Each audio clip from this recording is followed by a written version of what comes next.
taking advantage of that. Do you want to, my friend Finn, talk to Beth about character creation and Josh? Yes, let us discuss Blades in the Dark, shall we? So, I like Blades in the Dark. I find they spice up many a situation. I've thought of it in my dunga, but fair enough. Indeed. Oh, and by the way, guys, we are I don't know. 17 followers away, the perfect number, from 900. And at 900, that's a viewer decision. You know what that means? That means you can decide anything that happens. So get the followed. last 24-hour stream that happened, I was the guy who got lumped with the viewer decision and had to write in Vampire. kind of weird kawaii vampires who wanted to seduce party members. So Make it I'm happen, excited. chap. Make Yeah, it happen. you know. Tell your friends. I think there was 2 viewer decisions in the last 24-hour stream, wasn't there? Oh God. Yeah, quite possibly. I remember was that one, and then the next one I heard about was the flying gelatinous cube. But Oh, that was nasty. I managed to kill it, but it was still nasty. yeah, gelatinous cubes aren't known for being pleasant. But let us I don't know, discuss it briefly tastes good. Anyway, the world in which Blades in the Dark takes place. So I'll read a nice little paragraph to set some scene, all that jazz. So in the year 847 of the Imperium, which united the shattered islands of the Cataclysm under one rule, all glory to His Majesty the Immortal Emperor. The unquiet spirits of the dead, free to roam the world since the gates of death were shattered in the Cataclysm, prey on every living thing in the blasted deadlands between cities. Port of Duskwall, the city you guys are in, like every city stronghold of the Imperium, is encircled by crackling lightning towers, which create an electrical barrier that spirits cannot pass. By law, all corpses are incinerated with electroplasm to destroy spirit essence within. However, wealthy citizens, heretics, and the criminal element often arrange for a spirit to escape destruction. Rogue spirits and the illegal spirit essences derived from them are rich trade for the black market. The docks of Duskwall, on the cold, windswept northern tip of Akros, are home port for the titanic iron steamships of Leviathan blood. The blood of these massive demons is the catalyst which gives potency to the plasmic oils which power the city. The noble elite make their fortunes in the fleets of Leviathan hunters they deploy in the ink-dark waters of the Never Sea. That's the city you live in. It's a charming place filled with lovely people. Say, well, Yeah. is that basically what our estate agent said to us when we arrived? He was just Yeah, like, you know, in the that's grim, the dark pitch. future. Like, oh, okay. Yeah, so the general aesthetic of this place is it's sort of Victorian-esque. If you've ever played Dishonored, that's almost exactly the kind of thing we're looking at. I'm aware. Yeah, so there's like there's guns to a basic level, but there's also kind of weird mechanical stuff. There's limited magic in this world, and it's based around ghosts. And also, Will's character is a man who's got a very large amount of interaction with ghosts, Oh, yes, I do. and generally just spends the end of every session throwing lightning bolts that so powerful they cause him to black out. That happens. Yeah.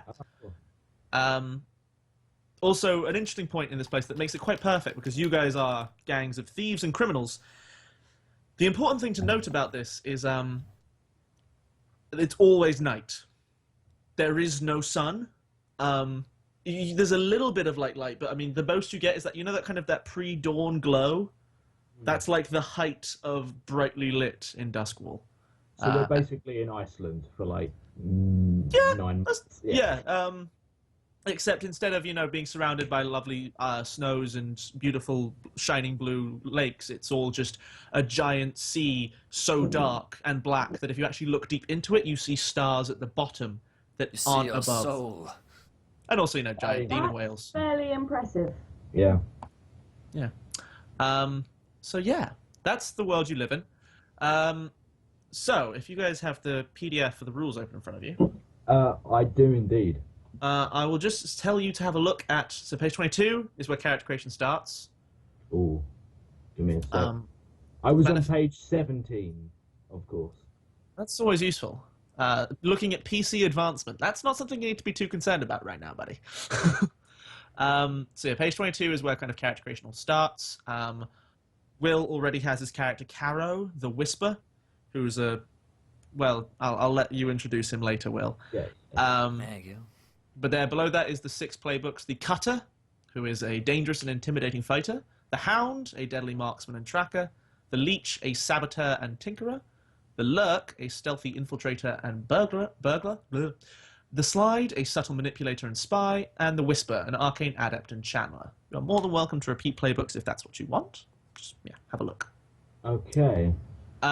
Just while you guys are looking at that very quickly, the basic principle of this system is that when you want to do a thing, you look at the relevant skill, the actions on page 22 in the far right column, and you roll a number of d6 equal to your number of dots in that skill. We then take the best result of all those d6, and effects happen as a result. There are some assorted caveats to this.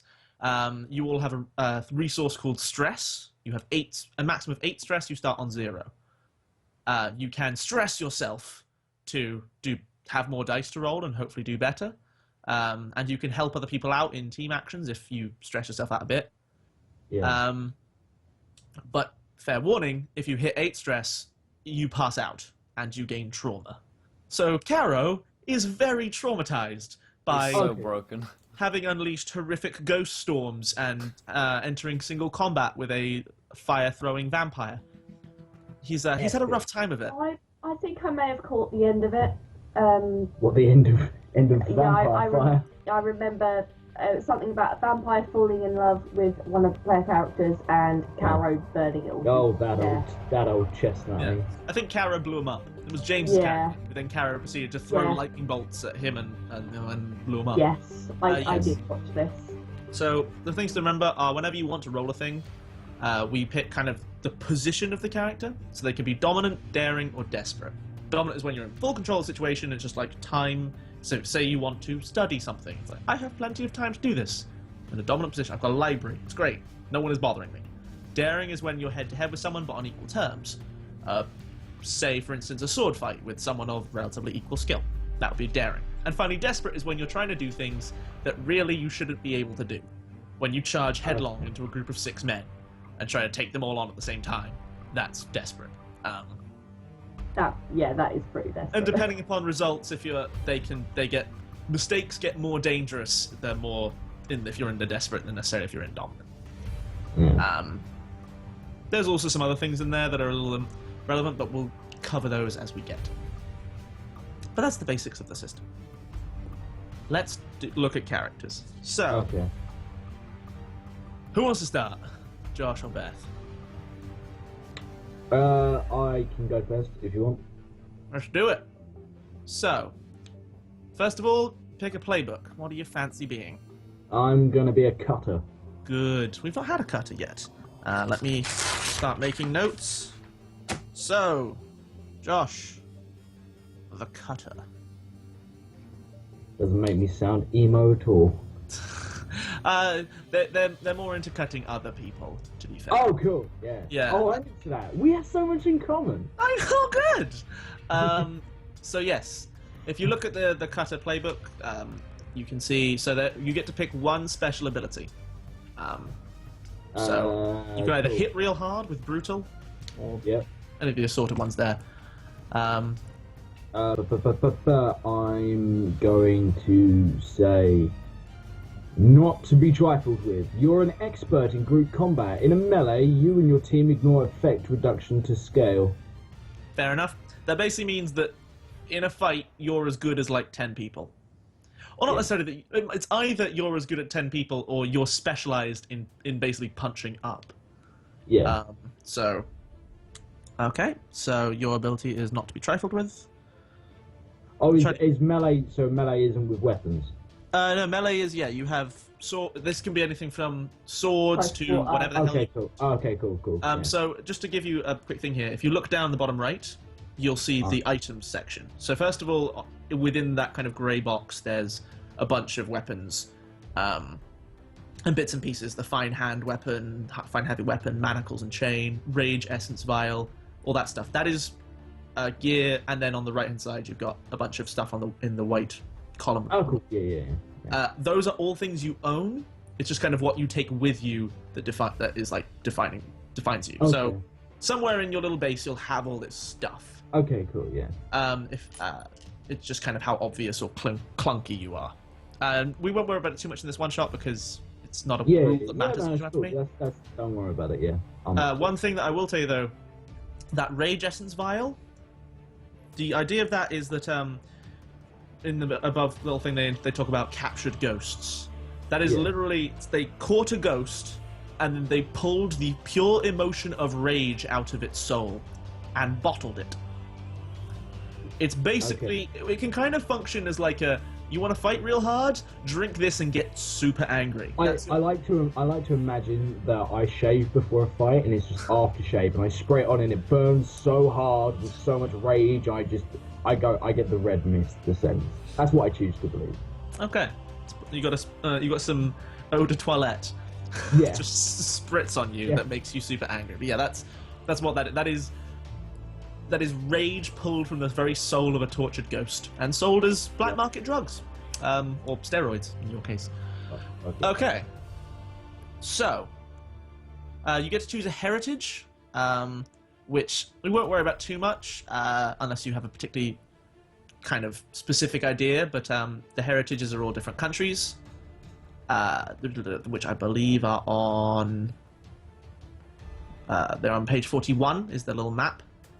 To go through it very quickly, there's Akaros, which has dark forests, rocky hills, rich coastal cities, and it's the cunt island you're on. Severos, windswept grass plains. There's people who ride around on big plains and hunt on ghost horses. Okay. There's Aruvia, where there's a big desert nation with demons in charge. Cool. The Dagger Isles, which are a big tropical jungle, and people somehow live there without using lightning barriers, which doesn't make any sense, because ghosts and demons. Scotland, which is Scotland. It's literally the creator, when he does accents for people from the nation of Scotland, they're all Scottish. And finally Tykeros, which is a land way where everyone's kind of demony.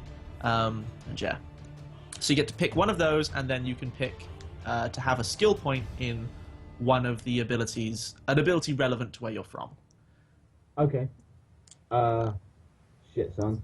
I feel like I should quickly check this out, because... Don't worry about it. Yeah, just kind of... You can kind of pick one based upon, like, do you want to be a person... You want to be, like, run around on planes in the back of ghost horses? Or are you just, like, an ex-sailor who comes from this area, and you went, wait, I used to beat up, like, people on boats for a captain. Why not just do it for me? Yeah. The other one is more interesting. It's your background. You can pick... Okay, cool. Academic, labor, law, trade, military, noble, underworld. That's what you did before you were Scary Puncher Man. Okay, cool. Sorry, what were they again? So if you actually look over to the left-hand side of the playbook, you can see them there. Underneath, like, name, alias, look, there's a heritage and background. Oh, right. Yeah. That's the little list. So yeah, if you pick one of those, actually, yeah, just pick a background and then assign 2 dots, depending upon where you fancy them. Background: academic, labor, law, trade. I feel like trade, maybe. Okay. So were you like a bodyguard for assorted caravanners or something? Actually, no. I'm gonna say law. I'm gonna say law. I was like essentially was charged with like keeping the order in like the court of law and just. So you're a bailiff. Yeah, you're an ex-bailiff. You're not a trained blue coat. You're a bailiff. Okay, cool. Yeah, I love the idea of like people coming in and just be like, I will have order. I'll get your fucking order, mate. It's just like laying into some guy. Oh, yeah, he didn't ask. It was good. Fair enough. If you look over to the right-hand side again, you'll see there's under insight, there's hunt, study, survey, tinker. Under prowess, bunch more. Under resolve, bunch more. Okay. Those are the 12 skills of the game. Okay. You already have 2 points in skirmish, which is hand-to-hand fighting, and 1 point in command, which is yelling at people to get them to do what you want. It's kind of the intimidate skill. Yeah. No skill can go higher than 2 dots. Assign 2 dots to any skill you fancy. Oh, sorry, 2 dots to any skills you fancy. They can be both in the same one or different ones. And then 2 dots that come from your training as a bailiff. Okay. I will have... If you want a little more information on any of them, just above that, the 1 page up, there's what all the skills kind of do. But you can just ask me. Yeah. Okay, I'll just ask you because it'll probably be quicker. Attune is... Attune is kind of opening your mind to the ghost field. And letting ghosts tell you cool stuff. Or possibly possess your body if you fuck up. Okay, then there's Consort, which would be... Consort is... it's the skill of being a social butterfly. you can move around in a crowd and make friends. Whereas sway is a more one-to-one, getting people to do what you want. Okay, I'm gonna take a extra point in command for my training as a bailiff and one in sway. Okay. Oh, actually, what's wreck? Wreck is so this is a kind of newer one. So I'll read it actually. Wreck, a place, item, or obstacle with savage force or carefully applied sabotage. Breach defenses with force, create distractions and chaos. Okay, in which case I'll do that, and then I'll put one in prowl, one in wreck, one in command, and one in sway. So there's one in wreck, one in prowl, one in command, and one in sway. So yeah, you got like more. You're very good at yelling at people. Your bailiff time gave you a little bit of like. A little bit more of like a one-to-one. You can get people to do what you want with a nice word. I've got, exactly. Like I've got a more expansive vocabulary of swear words as opposed to you learn how to like swear at people in a way that makes them feel comfortable as opposed to makes them feel scared. Yeah. Like but you're also really good at tearing things apart with your bare hands and sneaking away afterwards. Cool. Okay. I need advice. Yes, so that is what we do want to look at because I find it a very fun part of the characters. So the vices are there on the left. So the way this game normally works, if we were to do a campaign of it, say, is that you'd go on a job, you'd build up stress, and then after the job is done, you get a chance to unwind by indulging your vice. That may be by going out and buying stuff, or salving your soul by giving money away to charity, or maybe you just go have sex and drink. Yeah. I feel like it would be a combination of can I have lovers and isolation? I feel like that would be a good I masturbate furiously. That's essentially what I'm saying. I think that's more isolation than it is lovers. Yeah. Your hand doesn't count. What if I take weird as well? Yeah. Okay, weird is kind of in of itself. But yeah, is in seriousness, what is weird? Weird, it's usually associated with sort of the ghosty stuff of you go out and you buy like random junk, or you get involved with strange people, maybe experiment with what happens if I drink a bunch of untested ghost essences. Oh, I've got a third eye. That's awkward. It's going out there and it engaging in strange shit. That's kind of, it's up to you to define how that one works a bit. I think the modern day equivalent would be spending 24 hours role playing. Yeah, that might be up there. Yeah. Okay, I'm gonna say I'll take drink, drugs, lovers, and just partying. I think is what you want. He's into a little bit of excess. He likes to live his day. Is your name? Essentially, his name is Will. I'm gonna call him Will. I was thinking we were going for what's his face Belfort from Wolf of Wall Street. Okay. All right. I'll put vice, drink / excess. Cool. Okay. And then the I last... don't drink, so. Yes, you do. I know what you're talking about. I definitely am not hungover. What time did you I know that feeling, buddy. I've had a few of these to help.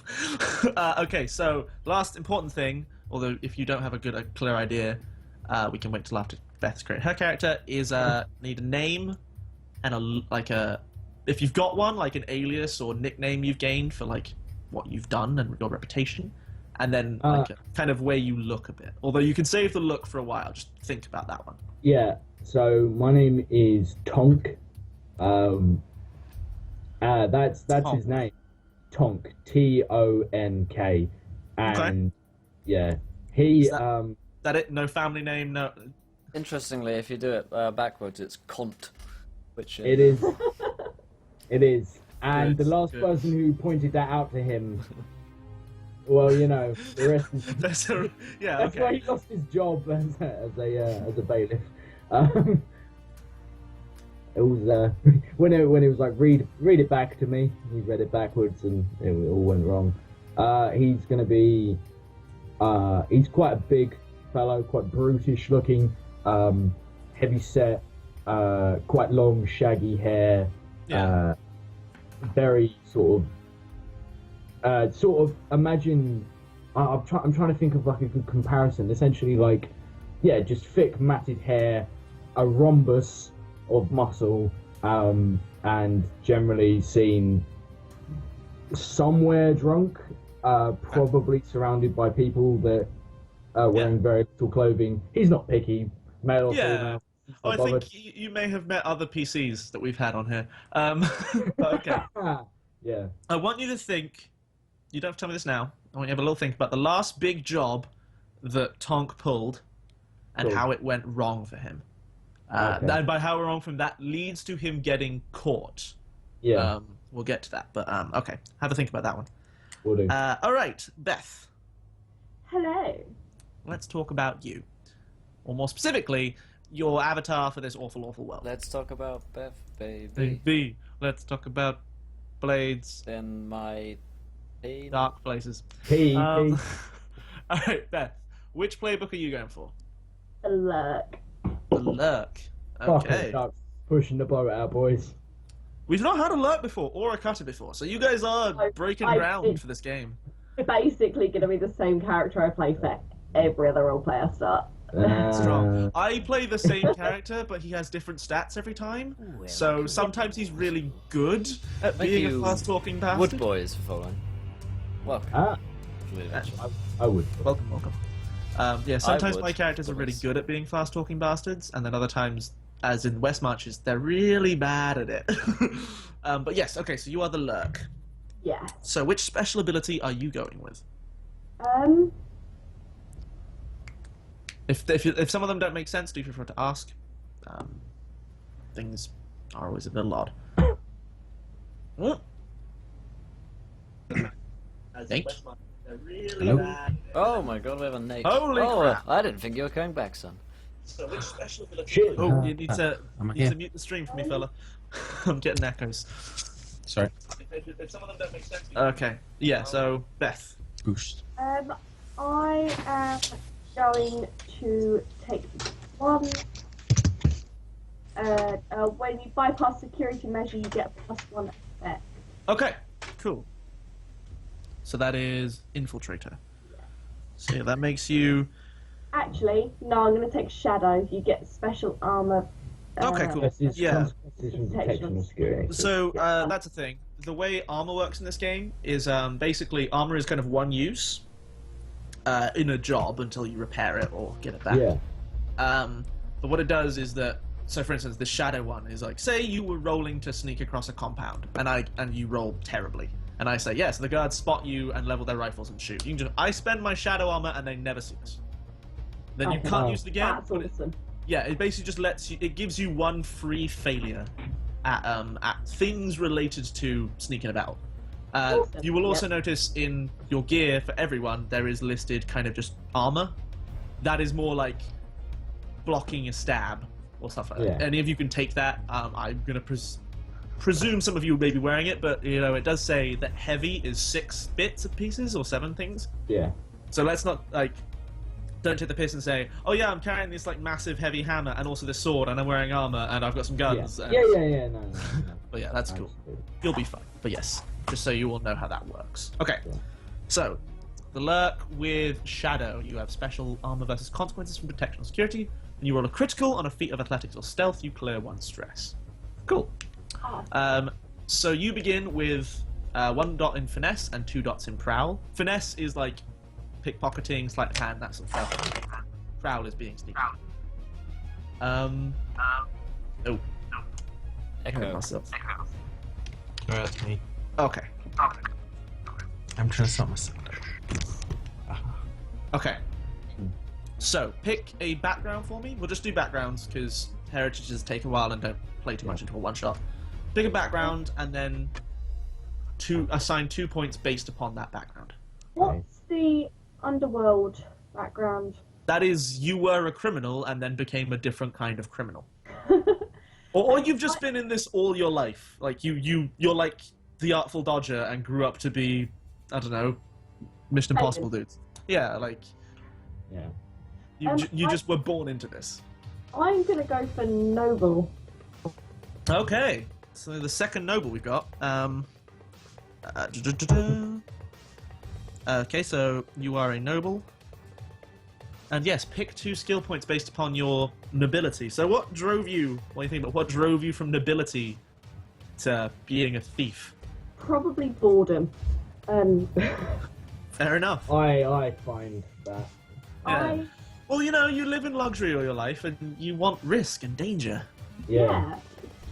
You don't want to be wrapped in bubble It's wrap. it's that sort of thing. It's like, I know I have nice shit, but I want other people's nice shit. Yeah, it's like it's no fun when you just get given it. You have to take it for it to really be earn important. it. Capitalism. Capitalism. Oh dear. Okay.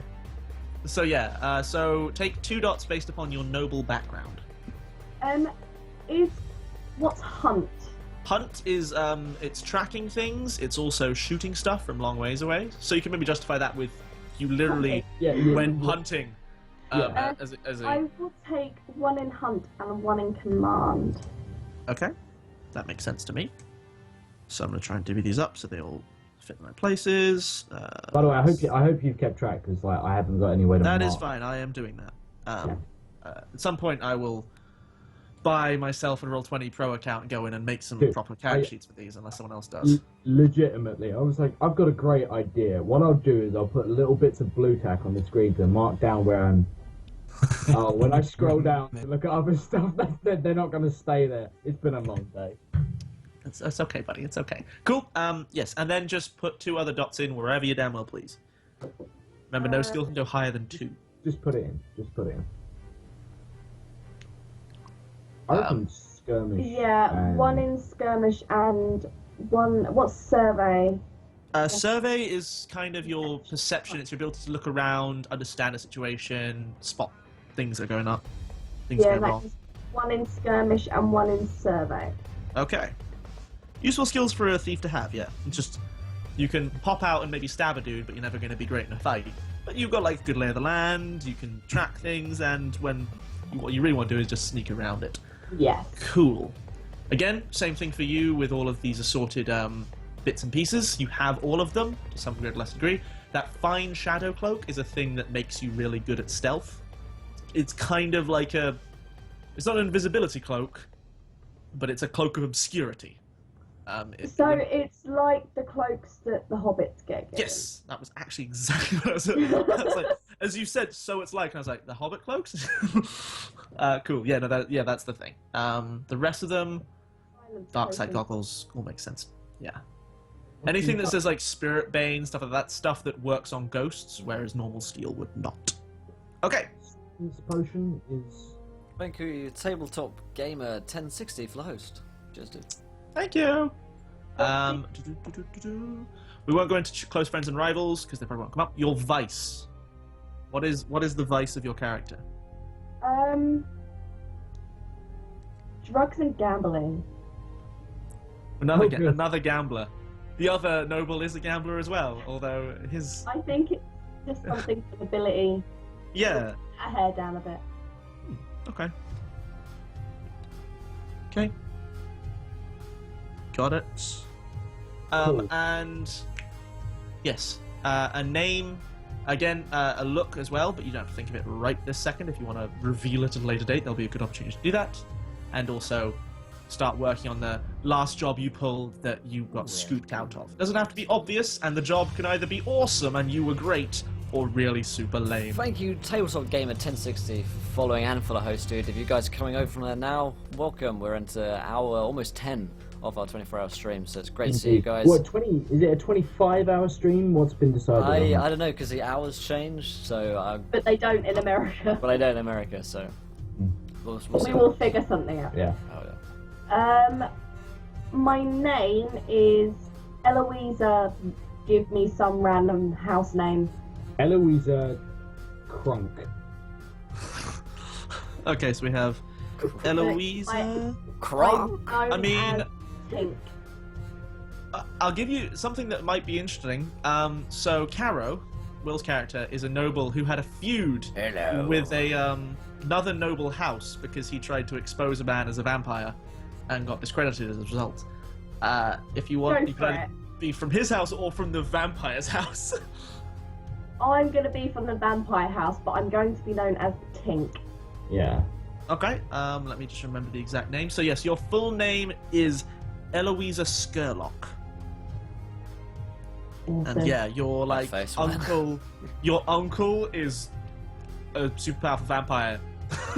Awesome. Well, Fun fact. in this public images, he's a very wealthy, eccentric man who lives near to the edges of the city, and a very luxurious mansion. He's a very mysterious and reclusive figure. As a family member, you may be slightly aware he's a pretty fucked up dude. And you are known as Tink. Yeah. I'll have a think about your look and how you got picked up. We'll get to that in a good little while. And let's whip through the last character and get into this. So, Nate, my good fellow, Yep. do you have the PDF open in front of you? I do. Hound. So what now? You want to be the Hound. Cool, that is a good playbook. Which of the... For hound. Yep, which of the special abilities do you want from the Hound?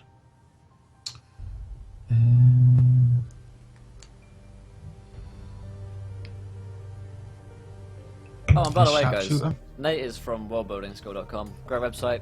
I've plugged it already. Go check him out. There's some great maps I use for my own campaign.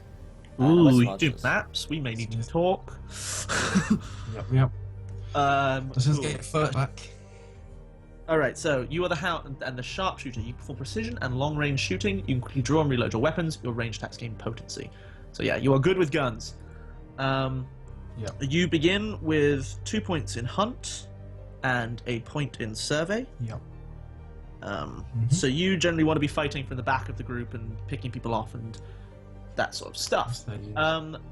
So the way we're doing this is we're going to kind of streamline the character creation process. We're not doing heritages, so pick a background. So there's the 7 there: academic, labor, law, trade, military, noble, underworld. Pick one, roughly what your role was in that, and then pick 2 skill points related to that. No skill can go higher than 2 dots to begin with. Academic.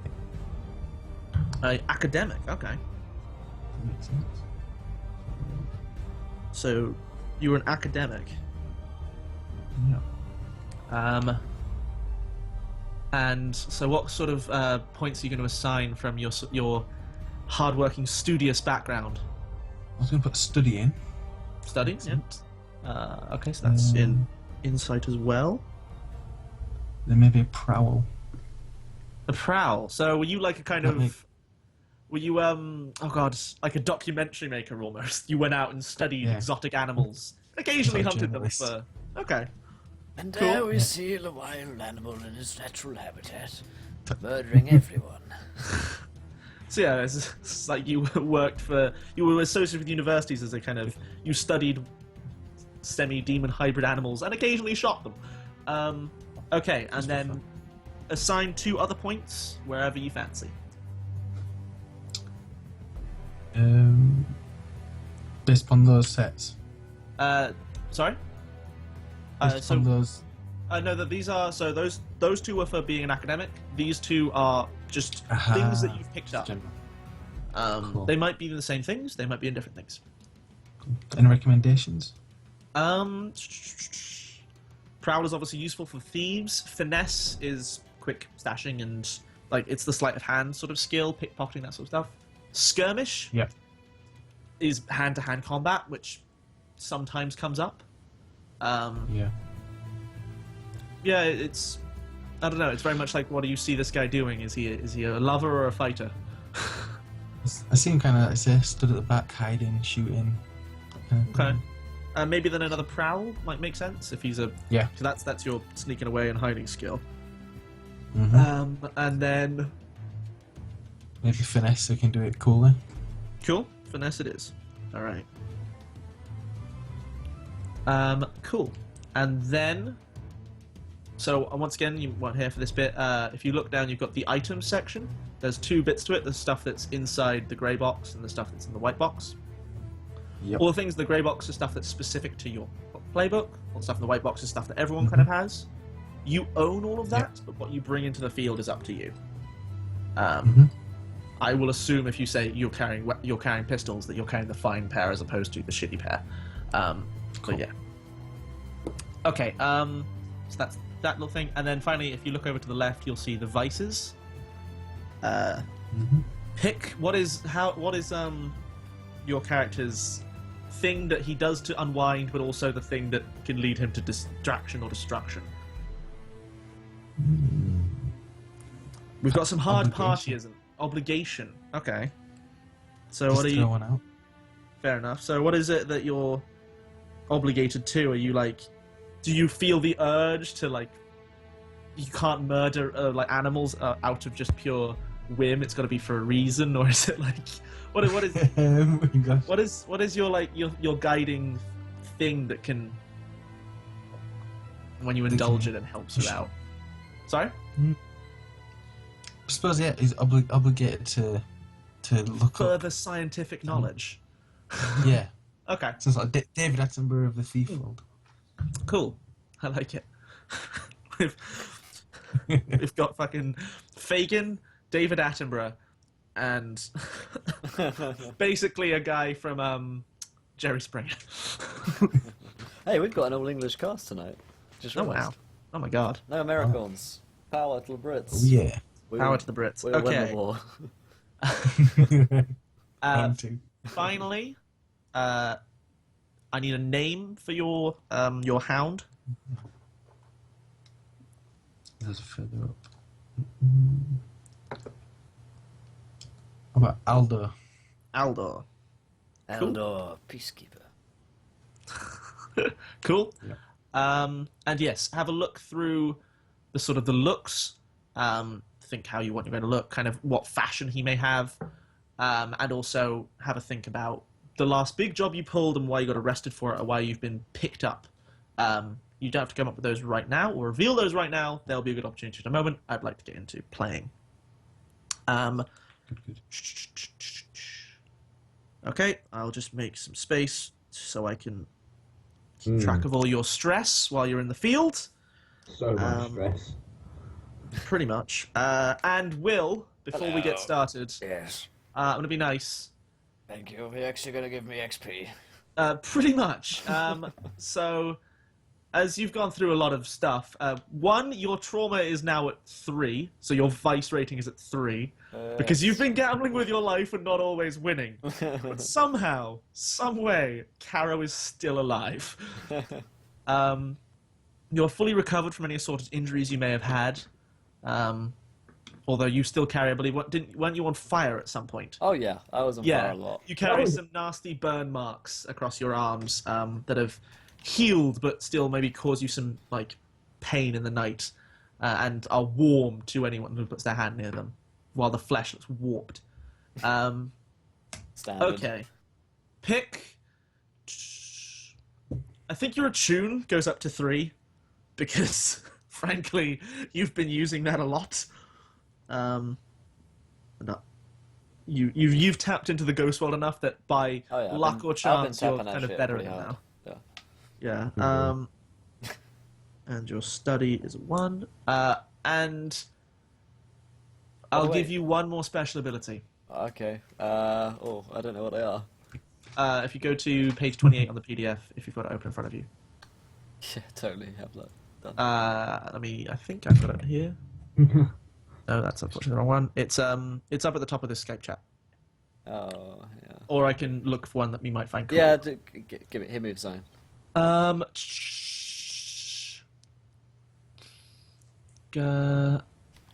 What would be interesting here?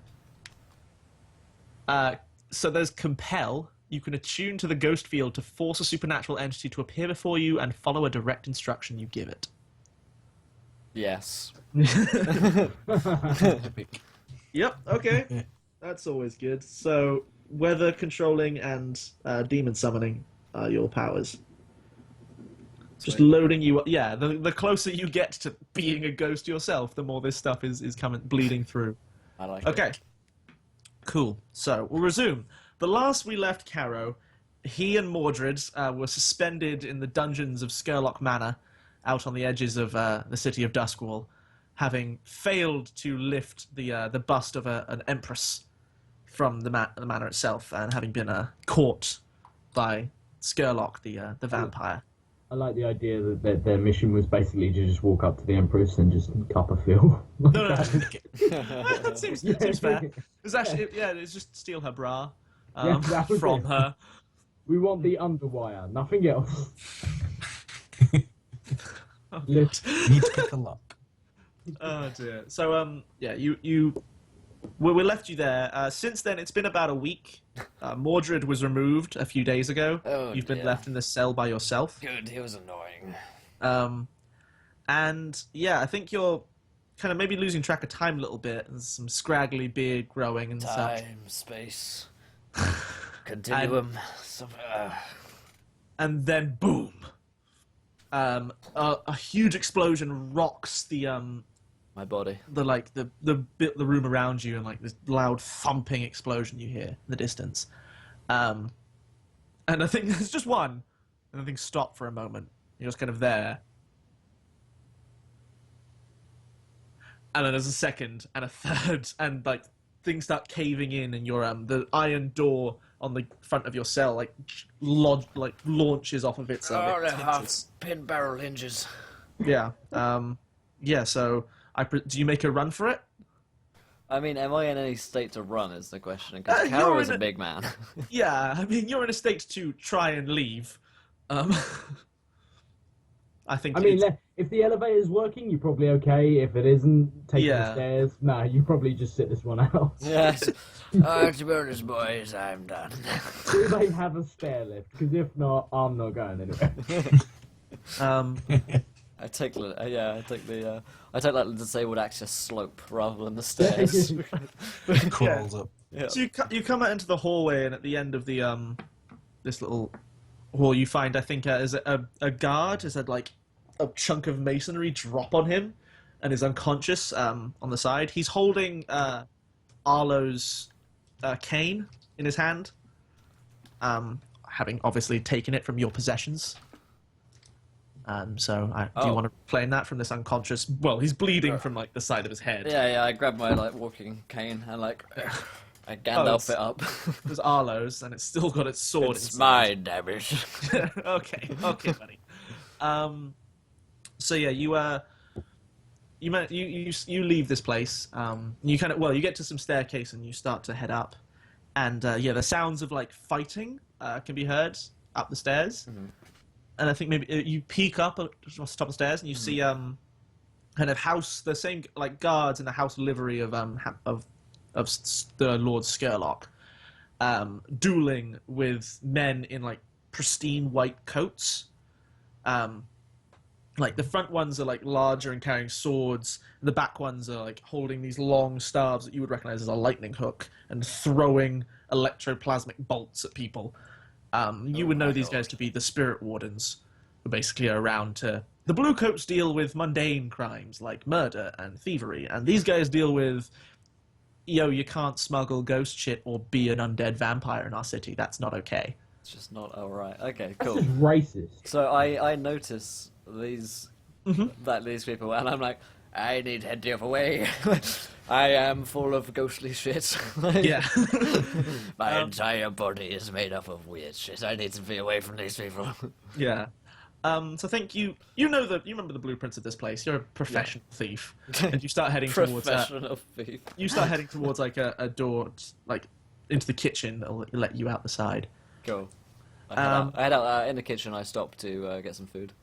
Yeah. There's maybe one of the a couple servants like huddled in a corner, and like half of Lord Skurlock's dinner left on the side. Just kind of walk past, Excellent. grab an apple and some bread rolls, and just like, Apple. yeah. And you pop out of this little pantry door, I do. I burst. straight into this man in a white coat whirls around and lowers a lightning hook at you. And you see at the end of it a little ball with That's a a goopy hook, electroplasm lightning in hook. there. And he goes, My lord. he like just levels it at you and yells, "State your name." And don't shoot, I'm too fat to die. My name's Carro. He kind of Something. looks you Dunville. up and down and goes, "You're Carro?" Yes. Why? Shouldn't I look like Carro? Thought you'd be more impressive. Well, Oh well. Orders are orders, and then he blindsides you with the other side of the stuff. well, you win Yeah. some, you lose many. So you fall unconscious for this moment. I apologize to railroad you in this fashion, but one-shots are one-shots. It's cool. Um, I can roll the punches. yeah. Quite And literally. you kind of wake up in a bit of a blur in this small little box room, lying on a reasonably nice bed, and there's some food next to you. And over like the space of a day or two, like you get visited by lots of people who come in, they give you a shave, they clean you up a bit, you get nice food.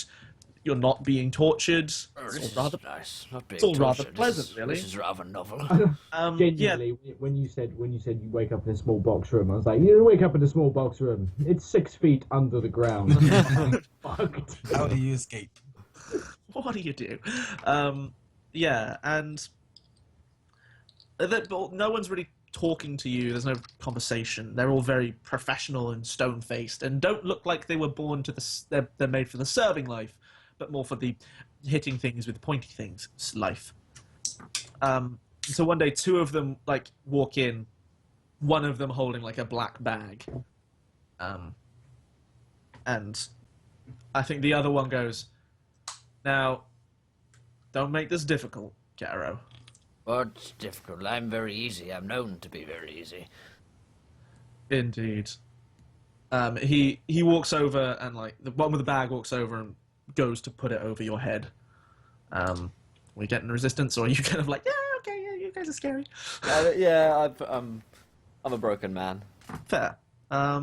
Carrot, like, at this point, Carrot's come through so much shit. Like, Yeah, the he thing shouldn't is be that- alive. Like, Well, that's the thing, is that he's a gambling man at heart, and Yeah. like he's lost, yeah. but somehow he's still alive. The dice aren't done with you yet. It seems, for one reason or another. And yeah, they lead you out. You can't see anything through the material of this bag.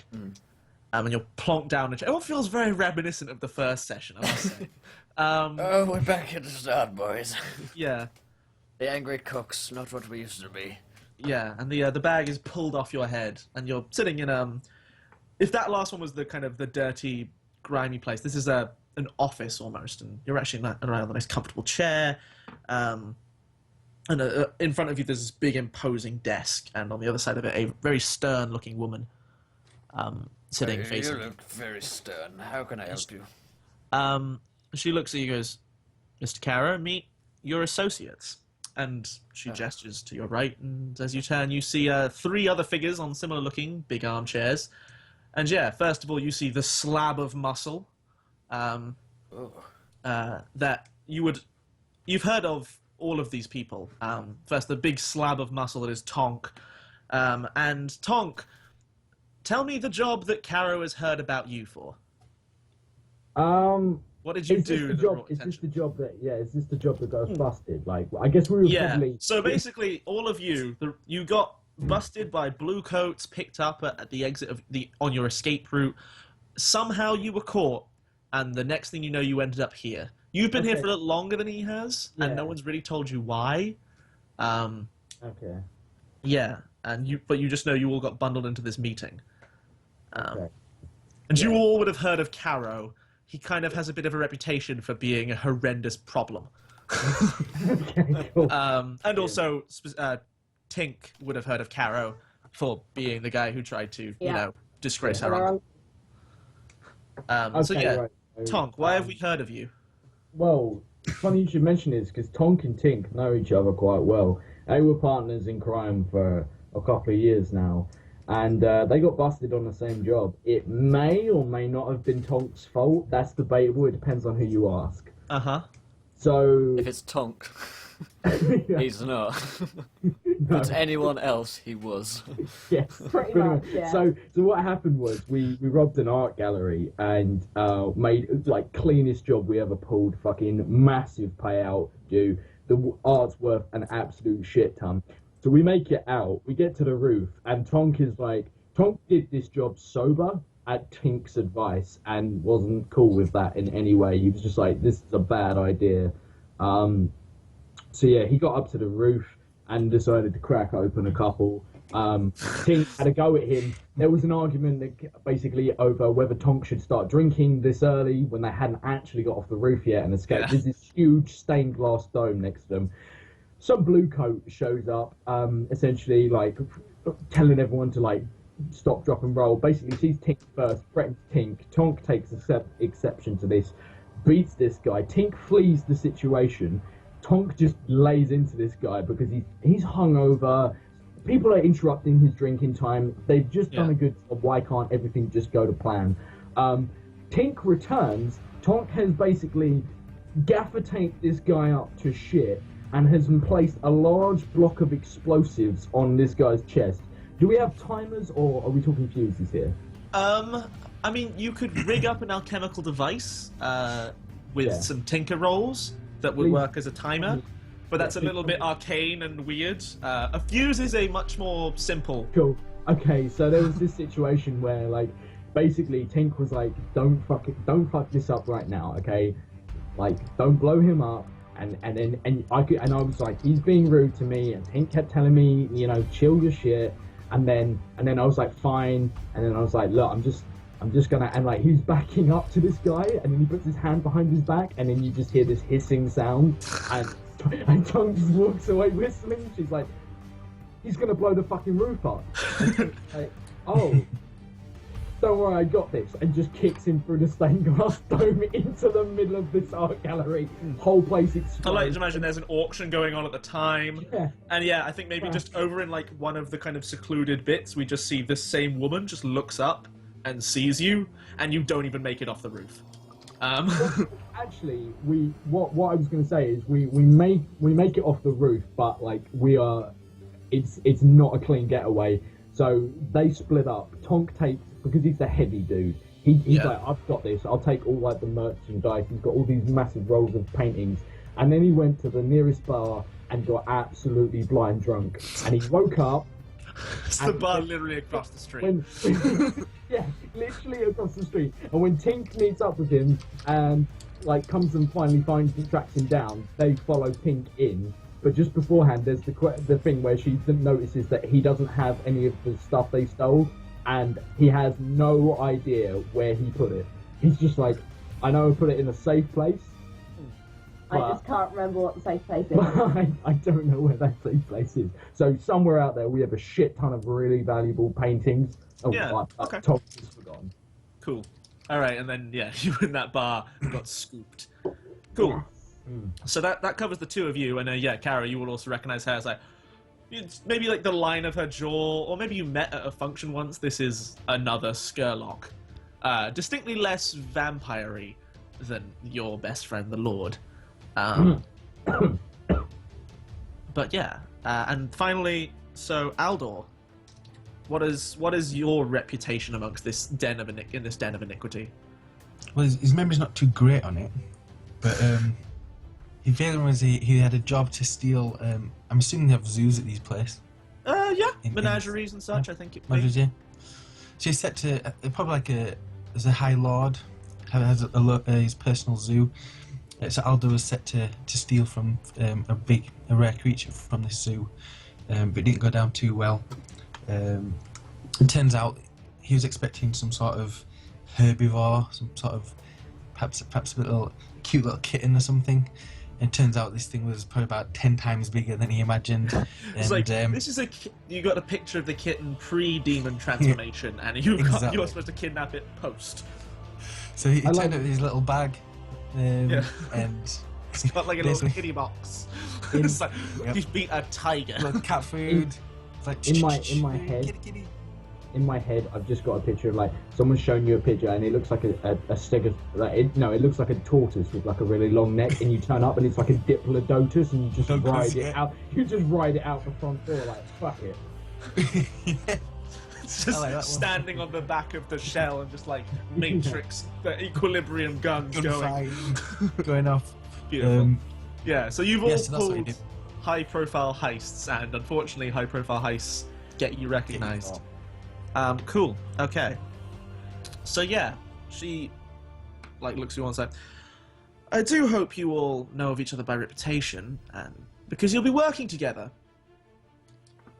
I Oh, represent an surely. organization that, frankly, the name doesn't really concern you. But understand this, you will work for me now. Until I say otherwise. Who are you again? You can refer to me as Midnight. It's the only name you'll need. Alright. And you're expecting me to work with him? And she looks at Carro. I look at Tink and I just say, his name's Midnight. This is a piss take, right? Midnight, the lady is. Yeah, she is the lady. She gives you this like. It's not a real name, dear. Professional criminals try not to have their actual identities released to the world. Oh, I fantastic. say professional criminals. In my case, just professionals. Okay, right. So basically what you're telling me is you're a 14-year-old girl who really liked the name Midnight. Okay. Brilliant. I'm glad we got that straightened out. Yeah, she like reaches into her pocket and pulls out like what looks like a bracelet with a big whalebone like piece of leviathan bone on it, Yeah. and just rubs her finger across it, and from the back of your neck, this searing pain like courses like out of there all the way along your spine. And she just kind of like her thumb reaches to the side and the pain fades. Goes, "Do I have your attention now?" I look at Tink again and go, yeah, she's a fucking crazy bitch. Don't piss her off. Oh. I never piss anyone off. She slaps you on the back of the head. I rub the sore spot. It hurts. Very nice. Very well. So understand that I represent an organization who needs things done. And alas, we're, to the right people, very recognizable. So I need some people who aren't, or at least who are famous for doing stupid and inadvisable things that they think will get them noticed. I raise my hand. Do you have a question, Carro? Yes. Do go on. Are we getting paid? I won't kill you. I would like to repeat my question. Are we getting paid? I second him. She smiles and goes, "Previous stolen goods belonging to you can all be restored to you, and if you survive and pull off the job successfully, I will remove the assorted, implanted runes and charms in your neck safely, such that it won't paralyze you and leave you cripples. I'll even give you this house." A house? Yes, I will take a house. Good. I said, hold on. Do we have to share this house? How you divvy it up is really none of my concern. I just stand this and I'm like, fuck this, I'm out. I'm just like, I'm not sharing a house with this dickhead. Drops the mic. I think there's just like this eye roll, and just she puts her thumb like directly on the charm again, and all four of you were just like, ah! And then, and Tink's just shouting, I didn't fucking do anything! Allow me to make this very clear. From this moment on, you work as a team until you've accomplished my objective. What you do after that is none of my concern. And frankly, I don't care. Wait. Okay, so afterwards I can pull his legs off. Okay, look, you need to be more specific about Why it. do you have any desire to kill me? We've never met before. Have I know problem with by you. reputation, you, prick. I laugh. Searches for some You- complex insult to lay at his feet. You Prick. fucking prick. Kara nods appreciative. He's like, good. Excellent. And Well then, just to double check, Midnight, you do realise the history that my family and Carro have, right? Well, You got a family? Killed your uncle. my understanding is that he accused your uncle of being a vampire and was disgraced out of noble society as a result. Considering that the Spirit Wardens recently raided your family's estate and discovered large amounts of proof towards this fact, your uncle remains out of custody, but I would Burned the say, house down of a lightning storm. That was good fun. Mr. Carro, there's a reason you're on this team. It is not your fine mouth. Shush. It is my large stomach. So Tink just kind of holds her hand up and she's like, I never said it wasn't true. I have no problem with this girl. I The understand that matters of family pride are very important to you aristocratic types. only problem I have is with Skurlock himself. His spawn have no interest in me. I'm not his spawn, I'm his niche, you bastard. Spawn, niece, it matters not. You're all the same.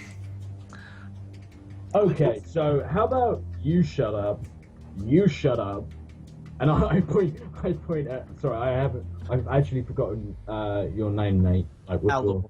Aldo. I look at Aldo and I'm like, you shut up. I don't care that you haven't said anything. You look like you might say something. Just shut up. Midnight. Jesus Christ, I can't believe I'm calling you Midnight. What the fuck are we here for? So, I'm going to presume that you've all heard of Allet Industries. Name rings a bell. Refresh my memory. I'm sober. No, you're not. Indeed. Not for long. She's like, I think she pulls like over like a large roll of documents and unfurls them in front of you. And there's like there's a big, large one that you would recognize, like blueprints of a building and a few documents rolled up inside it, including a portrait of a man. She points and goes, "This man is Near Alat, owner of the Alat Alat near it, Energy Solutions. I believe he refers to himself, his company as. They're known for, they do wonderful things with Leviathan blood and make it stretch further, and generally do all these lovely things that makes our great product even greater. However, he's got it into his head that he wants to redress the social order. She What like do you want to dress it in? you see her finger like twitch over the rune for like a second. Red velvet. And she, He's like, dude, like, don't threaten me. I'm asking a legit question. Like, what does she want to do? she just moves along and like she pulls out another document from underneath it, and it's like an advertising flyer, and like in big bold like kind of that ye olde circus lettering. So like the amazing Arclight reactor. Come see our little come see our exhibition opening in 3 days time. Power to all, and like it goes on to like promise basically that it will revolutionize the industry. I'm just like, that's really weird, because I'm pretty sure Stark Industries already built one of those things. I heard it went really bad. We had nothing to do with that. Arclight, not Arc. Yeah, don't worry. I've not ripped off myself, Suicide Squad, and Iron Man all in one session. I totally, and Yes, also you Tesla. I have in no way done these things. Yeah. How dare you? You're right, Blades is an entirely original thing. I mean, come on. No one's even heard of this art. Yeah, so she goes, he plans to create some product that will allow incredible amounts of electricity to be equally given to all of Duskwall's inhabitants, and indeed, if his expansion plans are correct, will entirely change the order of this country. Hold on. So, hang on. Yeah, go on. You're getting pissed off with him because he wants to give everyone electricity. Yeah, I mean, think about the amount of security shit we'd have to go through. Also, if everyone's equal, then, I mean, it's just shit, because how do we find the rich people to steal off of? This sounds like a fucking terrible idea. By the way, have you got any alcohol in it? She indicates a cupboard, which is locked, and I think if you go for it, she goes, and then like holds up the key. You listen to the briefing first, and then What's it made of? the cabinet. I think it's made of just like normal wood and glass, but you can, as you get close to it and like maybe put your hand out in the effort to go break it, you see like just electroplasmic like runes just pulse over the sides of it. I probably suffer some serious electrical burns before giving up. Like go to hit it and like your fist is like my grinding into this like moving into ghost fields. Yeah, yeah, and she kind of like waits for you to finish and goes, "We want you to go in, dismantle the prototype, steal the blueprints for the new one, and leave." And she like slides like a silvery badge with like a rook on it. Says metal badge with she goes, leave that symbol in his vault where his blueprints are stored. What is it with you rooks and ravens? Will, what have you done? I don't know, my dear. And she goes, he'll get the message. And that's all we really need you to do. Fair warning, I don't expect you to succeed. But Then why are you asking us to do it? If you're because that if I sent my men, you have a fail. chance, and all of you are rather famous, which is frankly a bad sign in the first place for professional thieves. But all of you are rather famous for making plans that shouldn't work. Thank This is Carro true. Carro here walked into the mansion of his arch enemy and proceeded to walk out, annihilating the entire party. Okay. So don't fuck with Aldor me. here broke into the Imperium Palace itself. You two, frankly, pulled off a miraculous heist and were only hoisted by your own stupidity. Kids. Hey, oh, hold on. You say stupidity, I say You sweet blew a revenge. guy up and kicked him through a I bloody blew stained glass up window. more than just one guy, okay? Let's not fucking sugarcoat this. Your stupidity, dear. In short, you're all, 1, very deniable. 2, you come at things in a way that most people don't, which makes you unpredictable, and therefore, if I can't see the solution, maybe you can. You have 2 days to pull this heist off. If you don't pull it off by then, she holds up the bracelet again and goes, if in 2 days I don't undo the runes in the back of your neck, you will all die screaming. If By the you're way- lucky. Real quick, do we have, like, our equipment with us at the moment? I think, yeah, she goes into, like, you will find that most of your tools or replacements have been sourced into assorted living quarters in this house. You have access to all of our information on, what the hell did I just call this place? Alat Industries and their assorted buildings. I wish you the best of luck. And she smiles and proceeds, and then goes, don't hesitate to leave a message. We have some operatives that may be of use. I warn you, they aren't willing to get their hands dirty. A distraction, a diversion, that is all we can offer you outside of information. Can you offer us a drink? She Tink and Tonk are both just looking at you like, let's cut Yeah. the shit here. Three things Yeah, finished she now. like tosses the big steel, like big metal key she's holding. That will open all of the Hey, Jamie has just donated £1.83. Says now it's 50%. Carry on the merry. Epic. What did he say? I missed the last bit. Carry on the merry something. I missed it. entertainment theory. Entertainment. Thank you, my friend. Hey Jamie. We are now Thank you, Jamie. at 50%. It's official. We're halfway there to our goal. You guys can affect our game. Check down below for the Don't Areno stuff and all that good nonsense. And there's Indeed. t-shirts, and you can hit that follow button if you haven't already to get us to 900. Thanks. 900. It's over 900. Yeah. Over 9,000. So she flicks the key down onto the table and then goes to leave. The the men who are actually standing behind each of your chairs, were just perfectly silent little statues, all turn and follow after her. And she goes, "Good luck. I'd hate for you Cool. to disappoint me." And yeah. My face when she's still talking, but Tonk is. Yeah, like I imagine you're already like key in the drink cabinet. Tonk like- has like ripped the Strange. door off the Yeah. cabinet, looked inside, has tipped it back so like all the alcohol's fallen against the back, Yeah. lifted the cabinet up, and is leaving the room with the cabinet. Yeah, to be honest, like the stuff in there's all really nice. Like, Yeah. There's like I don't know what the brands are in Duskwall, but you're getting pretty top end stuff. This is Cool. this is partying after a real successful job. I imagine he's just like, he doesn't have any like taste for what's good, and he's just like downing this really Yeah. like expensive It's like- stuff, like Horrible. Take no it. appreciation. The Philistine. Enjoying.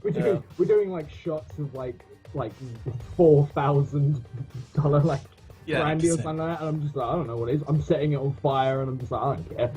And Tink's just like, I don't do this very often, but you might want to savour that. Realise how bloody expensive that stuff is, right? And she knocks one back too. I'm just like, no, and just continues drinking. Yeah. All right. So yeah, I think like there's a little bit of some of you probably have enough of a cling to survival to gather around these plans while he's just necking whiskey Oh no, that would. don't get me wrong. Literally, his problem with drinking isn't the drinking; it's the being sober. That's when he's not at his best. He's fine when he's drunk. He's just Bender. terrible when he's sober. That's why it went wrong. Cool. All right. So this is the part of the game we move into. It's referred to as the planning and planning stage. So I will direct your The attention. flashing to phase is later on. flashing phases later on.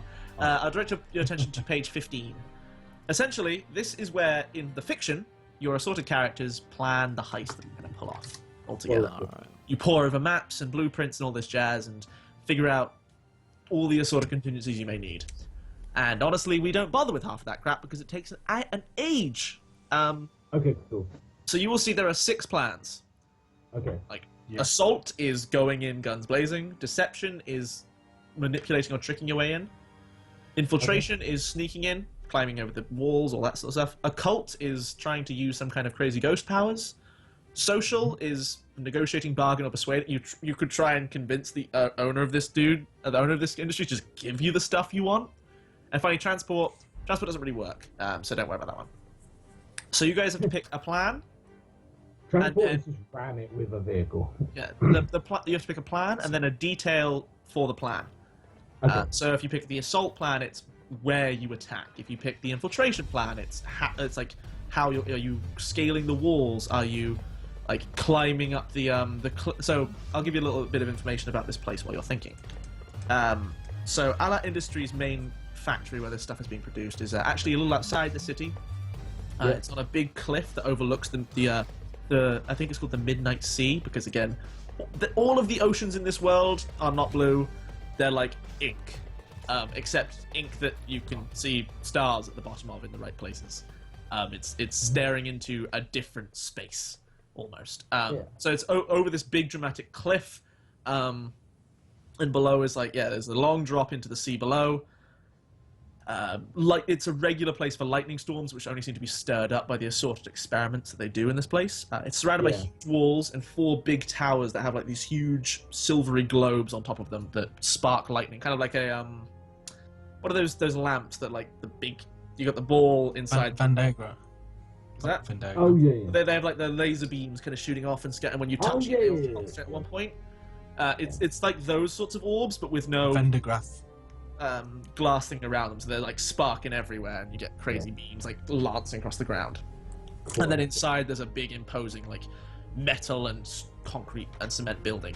Yeah, so what you're basically saying is this is a really exposed target with minimal security, yeah? Absolutely, I've given you a super easy job.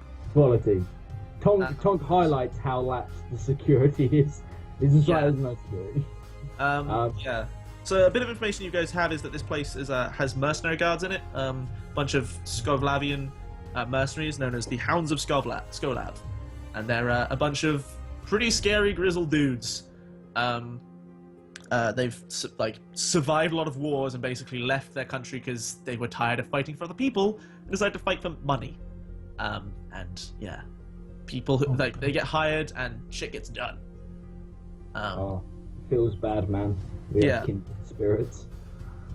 They have a relative, like a semi-famous amongst maybe people who move in these sorts of circles. Just Guy semi. called Captain Brogan is their leader, and yeah, he's kind of a war hero.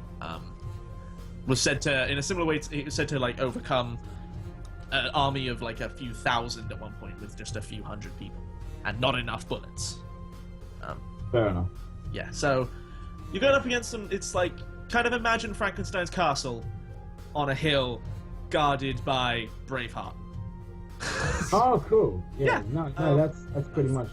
Yeah, so you guys, how do you intend to get in here?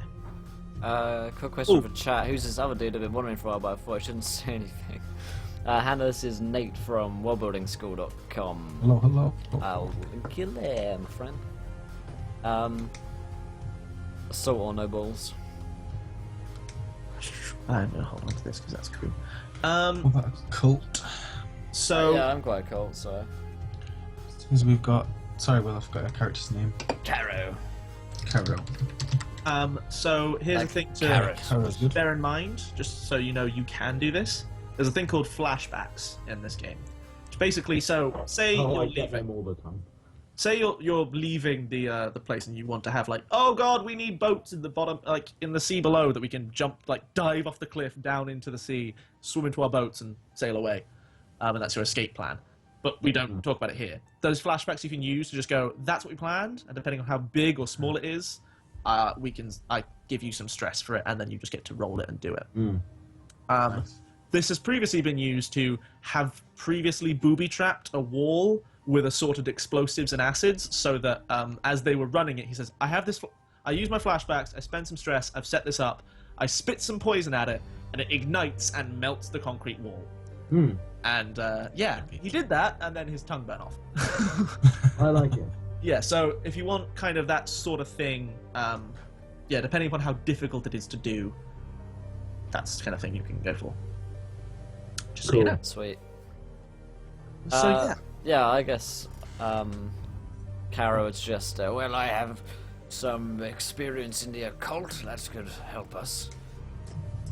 I'm all for that. Isn't that how you ended up with 90% of your body being covered in third-degree burns? Correct. It's also how I completed every heist since, and it's worked so far, so... Do you tell them about the storm you caused that, like, leveled a small neighborhood? They may well have heard about it, because... they've heard about the storm! Yeah. Yeah. There were two. Yeah, so basically, Carro, at one point, to cover his escape route, summoned a ghost storm so large it leveled about half of the Crow's Foot district, wiping out an entire like famous faction of thieves in the process, and caused like massive panic for like 3 days because everyone thought the world was coming to an end. Until the Spirit Wardens finally got it under control. I imagine in all that chaos there's some pretty good looting opportunities. So I'd probably own some. Yeah, I mean, if you were brave enough to wander into like this awful ghost storm, being quarantined by the Spirit Wardens, brave, stupid, yeah. So I told him not to. He didn't listen to me. Just kind of left him to that one. Yeah. But yeah, so if you're going for the occult, what's your plan? Like, what's the detail? The arcane power you will employ. Is everyone agreed on like using the crazy ghost? Absolutely not. Okay, no. So let's just say, give me the detail you'd suggest. Like, are you going to use your compel power to like pull in a giant flying demon to float you over the top, or I used some kind of like teleport thing before, I seem to remember. Yeah, you move through kind of ghost hallways. That's it. Yeah. Just so you're aware, electricity and the ghost stuff always interacts weirdly. Good. So going to a place that's famous for doing the weirdest shit with electricity, using ghost hallways, could be dangerous. I like the sound. I presume he doesn't inform us of this, and we wouldn't know. No. You guys might have some limited thing of like ghosts and electricity are two things that don't always mix, but the person who'd be aware of the pseudoscience of it all would be the Whisper. I sort of essentially say we should go with the infiltration. Infiltrate. Yeah. That's always done me well. Suits me as well. Salad and stealth. So, what's your infiltration point then? Curious. I guess the wall. The big options I can think of would be scaling the cliff and like hopping over that side, scaling the walls of the compound itself, which involves sneaking up to it and then getting over, or finally waiting for them to have a shipment of something and doing the whole cling to the bottom of the wagons. I mean, I like the seawall. Climb up the cliff. I nod and I don't know if you've looked at me, but I'm not climbing any form of wall. I'll find my way into this place if I can, but climbing is... I mean, you're like, with assorted climbing gear, you could probably manage it. I don't know, he's got so many burns on his body, he's so... I don't know, I'm not gonna... How fat is this guy? How fat He's a big guy. I mean, to be fair, he's probably lost weight from being in prison. Like, he's got lots of loose skin. Yeah, he looks like... Give me weight in stone. I've no idea, mate. He's a big... If you look at him, you think he's a fat guy. Stop. Weigh yourself now. I demand you to. Mate, I weigh like 2 stone. No, I'm just like, I mean, does Tonk reckon he could climb with this guy like strapped to him? Like Tonk is a big dude, but I mean, yeah, you've got a lot of climbing gear. Like Tink Yeah, would have lots. We've of got a hoist. Yeah, like between several of you, and if he puts in some effort, maybe if you dose him up on some of that rage essence, he might be able to do it. I don't feel like giving him anything magical or anything just Called like that. rage essence. I'm like, this guy leveled half a district. Let's not give him rage essence. Yeah, maybe let's Give it to me. I'll fucking give it to you. gambling Right. with chemicals now. I say. Fucking, I feel like Tonk might go Australian halfway through this, and I do apologise for that. All you, baby. All you. Yeah, cool. No, so yeah, I basically say like, I mean, I'm cool with any three of those options. Like, I sort of say like, with a shipment. I mean, the way I see it is How often? How often do the shipments?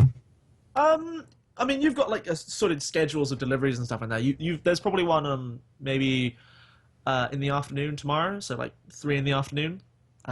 So you get in there. I think in your blueprints you see there's like kind of a what's the word I'm looking for?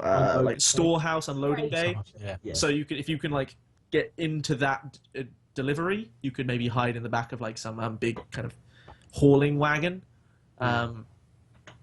And if you like hide in the back of that, it would take you there, and you could then, I don't know how exactly you plan to get past that. Whether you'd hide in like open up boxes and hide in there, and then pop out in the middle of the night, Trojan horse style, or whether they open the gates and you're there with guns. Yeah, I'm just like, right, so maybe a good idea would be to hide in a really big box. I feel like boxes are underused in infiltration. I feel like that would be a really good idea. He's been playing a lot of Metal Gear recently. It's like, yeah, That's what I was going to That's the pinnacle of infiltration technology. yeah, exactly. Excuse me, my cock has fallen over. Yeah, Oh, sorry. it's just Did you not keep it up, mate? It's okay. it's difficult Yeah. sometimes to get it Oh, Yeah, so we. pressure's getting to me. Yeah, I'm just like, right. So can we? 10 hours into D&D and chill, and you can't keep it up.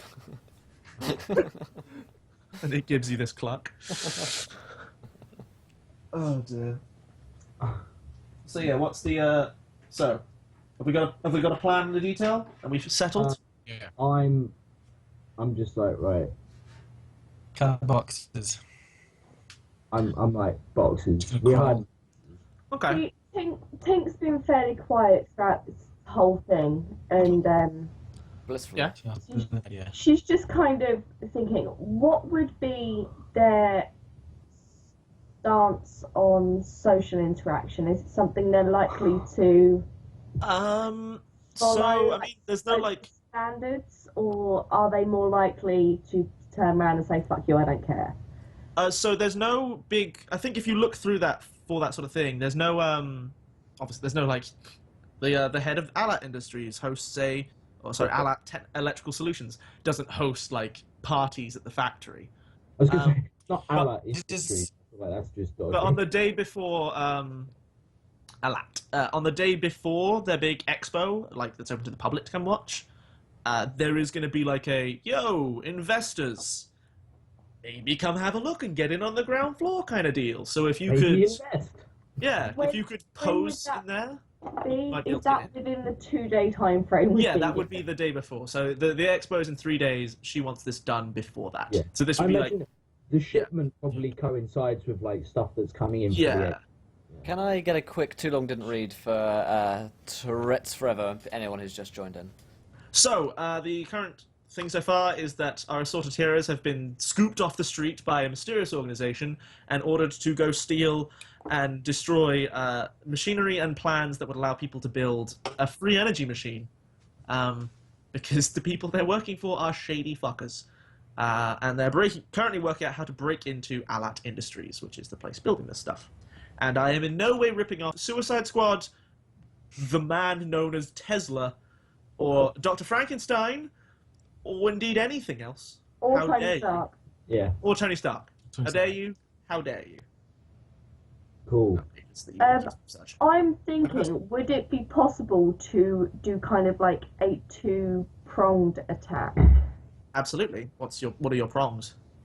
The How big are the leviathans when come in? Leviathans are, imagine a whale, and imagine but, it I mean- bigger. Is it comical or are they cut up? The Leviathan hunters basically sail off in big ships, kill them like Moby Dick style, and then bring barrels of blood back. They're exsanguinated elsewhere, and then the barrels of like raw Leviathan blood are brought back, So along couldn't with whoever hide went crazy from inside being a too close to it. Yeah, no, hiding inside a Leviathan isn't a likely occurrence here, but you could try and take over one of the transports, maybe. If Carro's willing to go for the same plan again. I like the idea of riding a Leviathan in. Like, it's bigger than the entire compound we're trying to raid. You just ride I mean, it through.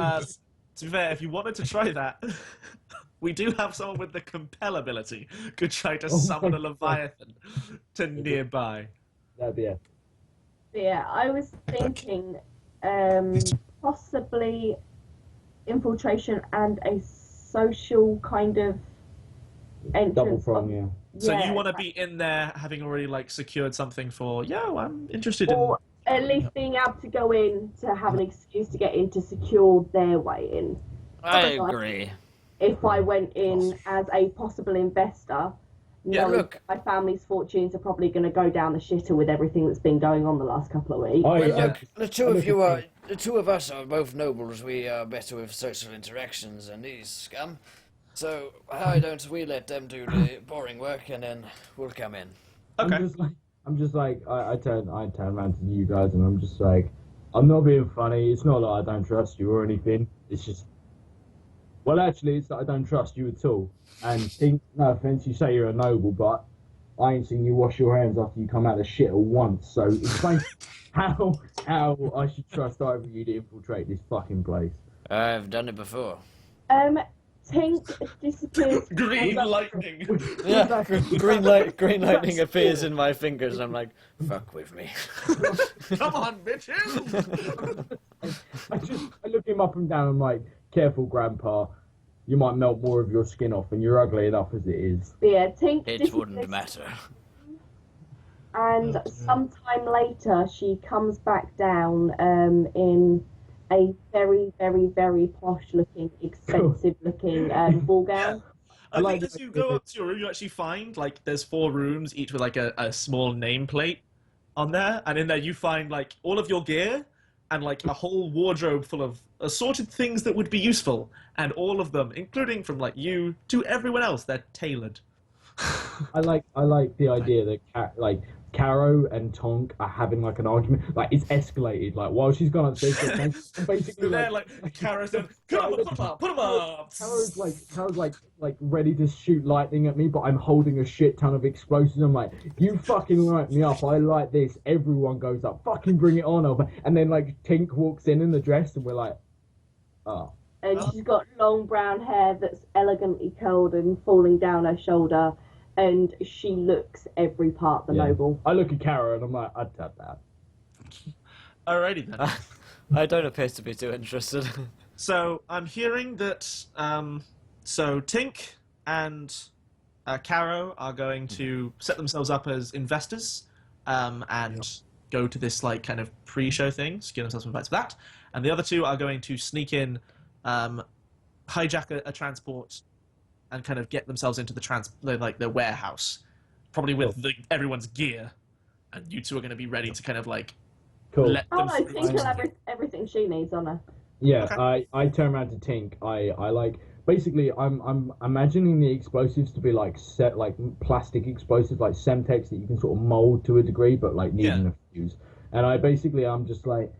Check her out, and at first it looks like he's like, "Oh, how you doing?" Like, but really he's just like he looks at a corset and he's like, "I reckon I can basically lace this with enough plastic explosives to punch a small hole in a wall." And I'm like, Yeah. basically, let's fucking make you Walking on. Human bomb, excellent idea. As you're feeling, Walks up and just like kind of stretches out some Semtex like a chewing gum string and just kind of lines it up on the underwire. It's like, just starts poking the bottom of like, your boob. It's like, if I pad your bra, I'm gonna pad her bra with Semtex. That's what. That's it. That's fine. But no, but as you're testing for whether it would be possible, you get down to my thigh and you feel something on my thigh. Go on. I already She has to strap it to her thigh because otherwise it causes trouble. No, the outside of my thigh, and I'm assuming you kind of look at me like, what the fuck's that? No, I don't. Basically, I'm filling up your breasts, and now I'm going to fill them with Semtex. And Thank you, DJ Regular, for following. Welcome to the adventure, my friends. You're a gentleman and a scholar, sir. Unlike Tonk, who is most certainly not. But yeah, it's like there's something on my thigh, and I kind of hoist the skirt of my dress up, and I've got my pistol strapped to my leg. Cool. I nod appreciatively and say, like, yeah, cool. Now, about filling your tits with explosives. Okay, let's hop into it, and we can use Yeah, cool, that's good. we can use flashbacks to do the like. Okay, Yeah. I'll blow a hole in this thing, and you can go. I flashback to when I padded her bra with Semtex, or how Can much. that be a particularly long flashback? Wow, The whole scene. And That's for Encounter Roleplay XXX, as the tagline has been established on my Twitch channel, where we don't fade to black. once it's past midnight, anything's game. I'm just saying. Yeah, but this game finishes at Okay, and roll a video. All right. All right, so yes, so my understanding of plan. The nobles are going in to this like big fancy shrinky event, and you guys are kind of coming in with the rest of the gear, and gonna meet up, blow a small hole in the side of a thing, and shoot lots of people. Yeah. go ham on a biscuit. Cool. So at this point, I roll the engagement roll, which is basically to say Oh, how I'm getting prepared they engaged. are versus how good your plan is. Those guys are moving really quick. And depending upon how well this roll I'm goes, not okay with that. how nicely everything's playing out for you when we pick up the action in the Cool, faction. roll that bitch. So, I'm just going to think. So, I'm thinking the target's relatively well prepared, but you are attacking a weak point where they're letting in people. Yeah. So, that's pretty good. And you And we're didn't. going for a two-pronged attack. Like, yeah. the attack happened off site where they don't have a horde of war heroes. So, I'd say it's still average because you still got like to sneak equipment past these things and meet up and all that jazz. Yeah, So, yeah. I'll go for 2D. So r/2d/r2d6. That's a 5. That's good for you. So we take the highest result. Okay, cool. So a mixed outcome for fights the PCs and the opposition on equal footing when the action starts. No one has Cool. an advantage. Okay, so I think Carro and Tonk. Karen Oh, and no. Tink are Okay. you've gotten into the party fine. There's been a few kind of like some of these people. I mean, Kara's been in high society less recently, but maybe Tink you've been in more. There's a few kind of. I'm so sorry to hear about the fire at your uncle's estate. It was truly a loss to us all. Yes. And thank you so much, Evil Squeegee, for the host, dude. Evil Squeegee, brilliant D&D stream. If you guys haven't checked out this guy, you need to go and do this now because he's great. And welcome all the Evil Squeegee people. Welcome to the adventure, my friend. We're almost at 900 followers, boys. It would be Exciting. amazing if we could get to that. Okay. So yeah, you guys getting in, you're blending in well, and you find a neat little timing window to just slip away, and you get to the kind of the sealed security door, that will take has a big deadbolt on it, but when you open it, leads you into the kind of the warehouse area where these guys should have arrived in. Welcome. As you slide that deadbolt back and push the door open, you come in to find. So there's two guards holding up at their shoulders these strange-looking rifle-ish things. Have like glowing blue bars across the top. They're like sparking, and a bayonet like blade running along the bottom. And facing off against them is. So we have, I presume. So Alda and Tonk are standing there, facing off against these two guys. And how are you armed? Like, how do you? Is it fancy pistols and unique and signature weapons, or is it just guns? Like, eh. Thank you, Vamp Kiss and Driven Mads, for following. Welcome, guys. You are all gentlemen and scholars. So yeah, you guys. Close quarters pistols. So you have particularly fine pistols. Are they like relics and heirlooms, or are they just very standard mean business kind of deals? Just curious how No, flashy you are. Mine. handed to me from a certain university I worked at. Okay. And sorry, we'll get to your equipment in a moment because you may be about to try and drop these guys. Tonk, what do you carry into battle on a standard day? Tonk has like a battle axe, but it's like it's heavy duty. Like this thing is essentially it looks industrial and nasty and jagged. What's that? Is it the Gore Howl in Hearthstone? Yeah. Okay. Well, So, yeah. with seven, Okay. 7 mana, Welcome. 7/1. Yeah. Thank you, Dojo, for falling. Welcome to the adventure, my friend. You are a gentleman. Okay, yeah. So they're squaring off against each other. You guys got out and you were kind of just collecting your bits, and these two guys round the corner. I also have a pistol, but it's like it's basically I'm shit with a pistol, so it's essentially more effective for me to swing a weapon than shoot something. It gets shot wildly to distract people, flipped and clumps. Yeah. Cool. So yeah, you're all in this room. This scene is in front of you. You two, the nobles, you've entered in the back of it, and you're a little like on a walkway just above.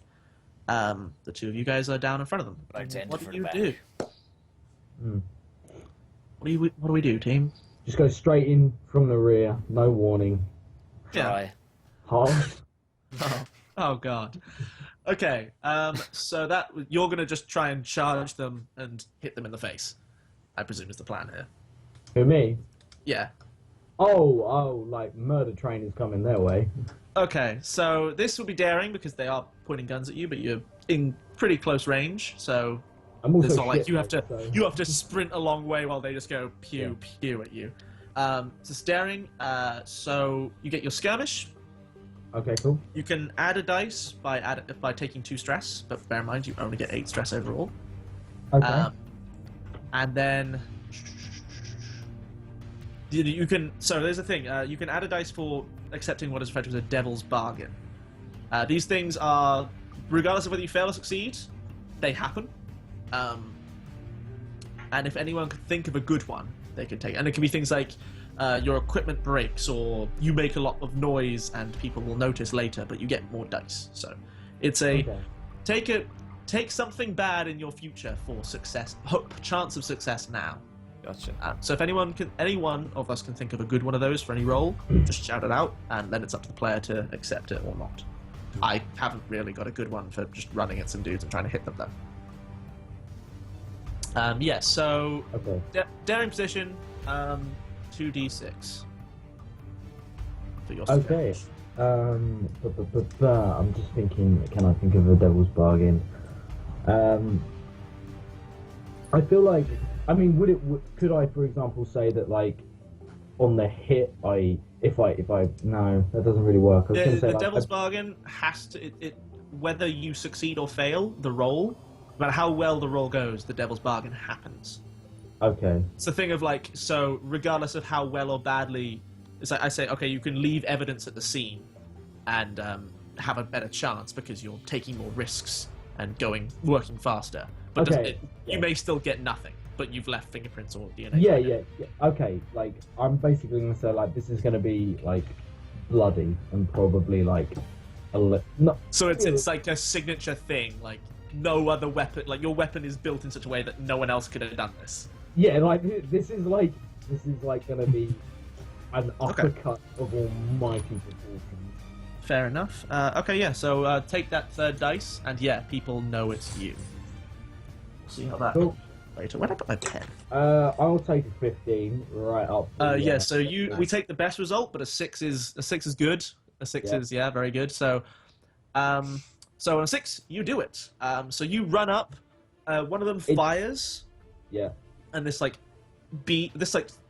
lightning like bolt arcs over your shoulder as you kind of like duck underneath. Oh, you know what? It deflects off my axe and Nice. like first thing like super heats the edge, and I'm just like, you're gonna fucking regret that, mate. I'm just Yeah. So you unleash violence upon these two men. Yeah. So I think the first like swing comes round. and this like superheated blade melts its way through the first one's neck, and like just spinning with momentum, bring it up and crush the other dude with the back of it, and his head caves in. Yeah. Then I guess with the Devil's Bargain, like there's like a hammer blade on the other side of the axe, a hammer point, and it's got like a stamp in it, and you just stamp like the symbol of Tom into this dude's face. He's particularly angry. Like he probably also like downed. Like he's brought quite a lot of booze with him. He learned from his errors of the last mission, and he like a lot spits on this guy, and then probably sets him on fire. Just a tiny amount. Yeah. Okay. So yeah, the two nobles, you see just kind of that happens in front of you. Can I possibly swap my Devil's Bargain for something that could be a little bit more interesting? Hit me. Okay, so instead, like, because he's quite an angry kind of bloke, instead of it being a signature sort of thing, he then, like, this guy's like on the floor, and he basically downs a load of like drink, spits on this guy, and then he as he spits like really high percentage alcohol over this guy, he like pokes this guy with his superheated axe to see if he's still alive, and it ignites and like starts a fire, and it's like starts spreading pretty quick, and he's just like. So your Devil's Bargain is that you want to start a fire. Yes, yes it is. I mean, that's not the rule is supposed to work, but it's cool. So yes, you've kind of put yourself on the clock with that one. Yeah, I look up, I'm just like oh, and then like I go to like blow it out, and I accidentally like blow it onto as I blow it, like embers catch on something nearby that just is like maybe one of the wooden crates, and it's like labeled like hazardous. Do like be incredibly careful with it. It starts to catch fire, and I'm like, okay, yeah. So things start to burn, and like you guys kind of get down there, and like one of the big storage things is setting on fire. Thank you, Murte Tisa Crow, for following. Welcome to Live Edge, my friend. Only 10 followers off 900, and at 900 you guys get to make a viewer decision, which means you get to decide anything which happens in our game, which is pretty exciting. Hey Tisa, thank you for coming back. I grab both rifles, scoop them up, check if they're loaded. I probably done enough. So these aren't like the mechanical musket or rifles that other people have. These things are like weird. Science. I have no fucking idea. Yeah, basically they're like shooting electroplasm, and you're like, it's got a trigger, and there's a little blue light on the side that's got like a reservoir. I'm like, you could definitely use them. And I'll point steal it off Tonk. Yeah. Oh, no, I had you one. I'm shit with a rifle. I don't know what the fuck I'm doing. Okay. Give it to me. I hand you the rifle. Yeah. So I hand you both rifles. I'm like, you can use two, right? Yeah, after the incident with the fire, she just kind of she looks at Carro. The fire is catching in the background, so I think urgency is of the moment. I point at him. I'm like, look, he's got the rifles, and he started had nothing to do with me. Bullshit. And she just kind of looks at Carro, and she's like, if he doesn't get himself killed, I'll kill him myself one day. And I'll hold you to that. I was gonna say, with that bustier at the moment, I wouldn't go too near that fire. I like the image that you broke into her room at some stage and just rigged it with Semtex, like telling her. She's like walked into this with just like, she's just a bomb and doesn't know. Wow, really padded, and I'm just like, yeah, right. Chicken fillets. All right, team. So yeah, this building is starting to catch a light. The clock is on. What do you do? I realise I haven't planned any further than this. We all realise this. You guys have you have a knowledge of the layout of this building. You know where you need to go. It's just a case of, are you going to the big reactor, or are you going to go and try and steal the blueprints first? Those are your two objectives. Say blueprints the reactor, because then if all shit goes wrong with the reactor and it blows up, we've already got blueprints. Which it inevitably will, because I'll cast a lightning storm on it. Probably. Yes. You know what breaks things really well? Massive energy overloads. I like the fact that between the two of us, Will has lightning storms and I have way too much explosives. It's going to be good. Unless we half of us go for the blueprints, half of us go for the reactor. I say me and Carro go for the reactor.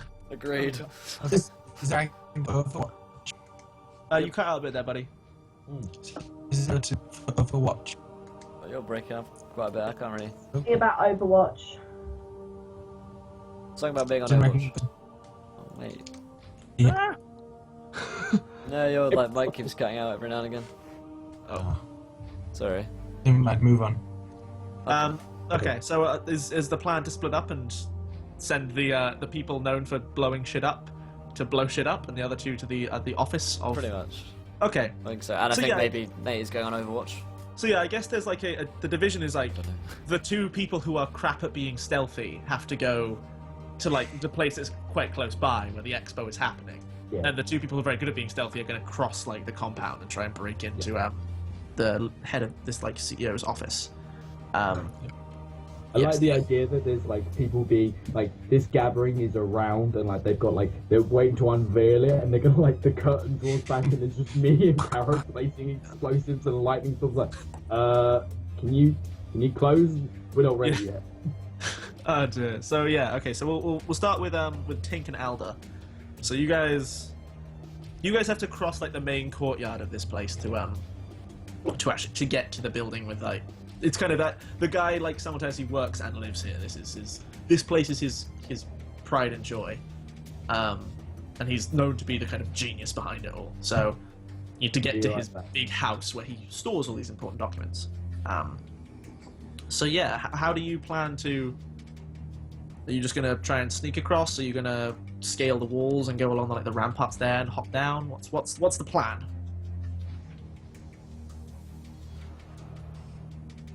I Taking would up. say, with certain skills that I have, we should probably try to sneak across. Okay. If that's Cool. alright with you, Nate. It's good to me. Okay. So let's do a thing called there's a moving as a team. So basically, which one of the two of you is leading this prowling? Like who's the person on point, as it's referred to? Putting. Okay, so Tink is on point for this. So what's going to happen is that both of you are going to roll your prowl, and you can help. So Alda, you can add dice to her pool by spending 1 stress, and both of you can add dice to your own pool by spending 2 stress. And basically, you take the best result of all of the dice you roll, but Tink, you will take stress if he rolls if he rolls really crappy dice. Yeah. Because basically it takes more effort on your part to cover for other people. But Yeah. by exchange, they can benefit from your huge dice pool. Okay, Awesome. so yeah, so let's roll. So it's again, this is daring once again because there are guards out there who are pretty good at this stuff. But they're not alerted to your presence, so there's no like danger. Like they're not looking for you inside yet. So yeah, roll your prowl. So that is 2 for Aldo and 2 for Tink. Unless you I'll want ask Tink. So what was that? So Sasha supposed to 2d6. So you guys, you roll 20. What am I saying?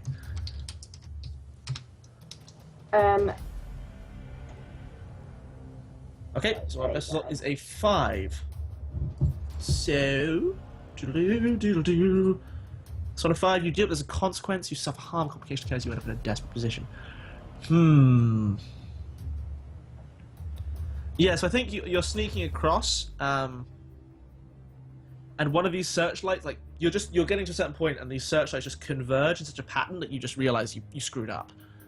Just crossing through something. These searchlights in the business courtyard, like, cross over. And for just an instant, Tink is illuminated, and like still, unless maybe it catches a bit of the like the dress, and like it was like nicely colored or something, and it, like leaps out, and you hear a voice kind of up in the top going, "What was that?" And then the spotlights move, and you make it to I would the side. like to activate my shadow armor.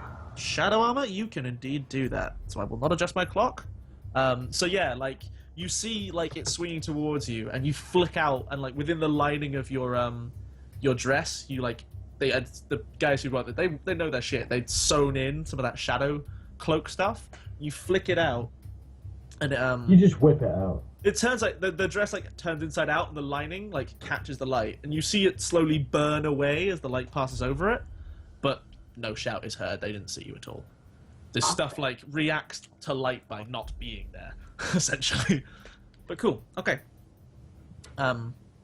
Yes, but that is your armor spent for those sorts of things. Yeah. Cool. Yeah, you make it to the side and you're at the building, the home of Mr. Alat. What's the plan, team? Is the front door? There is indeed. You're at the front door. It is locked. So. What about windows? Yep. I mean, this is like weirdly different. Like, there's the big, massive factory in this place, like a kind of. It's designed like a mansion, but it's not that big. It's like it's like 3 stories tall. It looks like kind of a nice London townhouse. I'd say it's probably the closest I can think of. Built on like just separate from the factory itself. And yeah, it's got a lot of big windows, and it's nice and decorative to illustrate wealth without being gaudy. Oh, Whereabouts is the room that we need to get to in, like, compared to, say, the front door or the back door? So it's side entrances? so it's in his office, which is on the 2nd floor. He sleeps on the 3rd floor. So there's 2 sets of staircases. One is like the main. One is the main staircase, kind of up, which will be basically immediately in front of you if you got to the first door. The other is a servant staircase, which if you go in through the back door, you go through the kitchens, and then it's there to go up to other floors to allow easy movement of servants around the building. So it would be easier to go through the front door? Potentially, yeah, but more obvious too. So you don't have to go through the kitchens if you go through the front door, but if someone walks along, they're more likely to just see this door is open, or a window smashed, or whatever it is you do. it's servant. Servants' quarters, or we could try and break in through one of the 2nd floor windows. I mean, I've got my climbing. I would have some kind of climbing gear with me. Yeah. This lining is multifunctional. Yeah. Maybe I'd say scale to 2nd floor. Yeah, and see if we can break in. I'm bearing in mind it's his function. I'm guessing he'll be at the function rather than in his The office. building. Probably. That So make would we sense. be able to find the window that goes directly into the office? Yeah, absolutely. You guys know these blueprints. You can very much just pick out in the that- right side. In that case, climb Let's in climb. through the 2nd floor window that goes directly into the office. Okay. Let me look. So which skill would this fall under?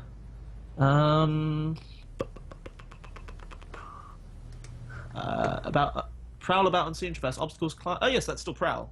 So I think we'll put this one as Aldor is leading. Kind of, he's the one scaling in front, and you're doing all the setup with the gear behind him.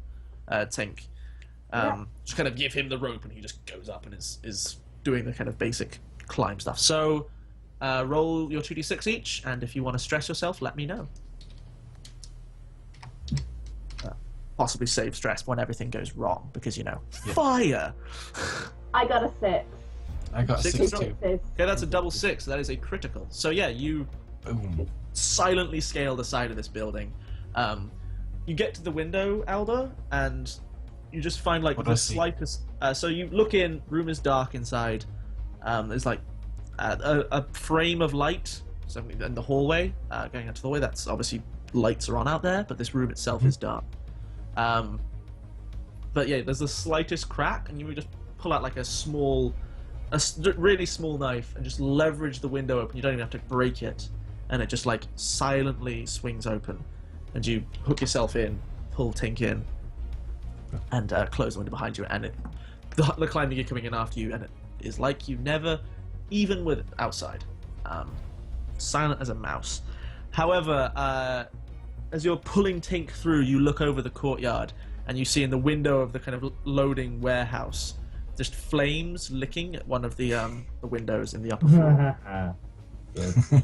Yeah, and You turn and like the blue glow coming off of your new rifle like softly illuminates this room, and we find like a very, for a very wealthy man, a quite functional room. It's there's nothing too fancy. It's a big desk, but it's covered in paper and like scribblings, and every piece of paper has notes and stuff all over it for 1,000 different inventions. There's no like excessive ornamentation. It's just solid and seems to do the work. And then over in the corner of the room, you spot the safe built into this wall. And we'll just flick back over to the other two for a short moment. So, Carro and Tonk, how's it going, team? Yeah, I imagine it's going pretty well. It's going Correct. good. So, are you making your way direct to this big reactor? Is that the plan? Oh yeah. Yeah, the pretty much. So I imagine like he's probably asked Carro because he's a little bit. I mean, he was incredibly sober when the plans were discussed, so he's a bit hazy on it. But now he's drunk enough a bit. He's more alert and more with it. But you know. God, you're a functional alcoholic. Yeah, exactly. So yeah, so there's that, and he's just like, right, I like that. You're a functional alcoholic. Takes a swig. Only when alcohol tanked up. Yeah. Just gonna reduce your vice down to just drink. The thing that's most obvious. Yeah. Okay. Cool. So I'm like, right. Carro, mate, fucking, how are we planning on going about this? Because I got a shit ton of boomstick here, and I really, really want to burn this whole place down. Yeah. So the fire is spreading to your left.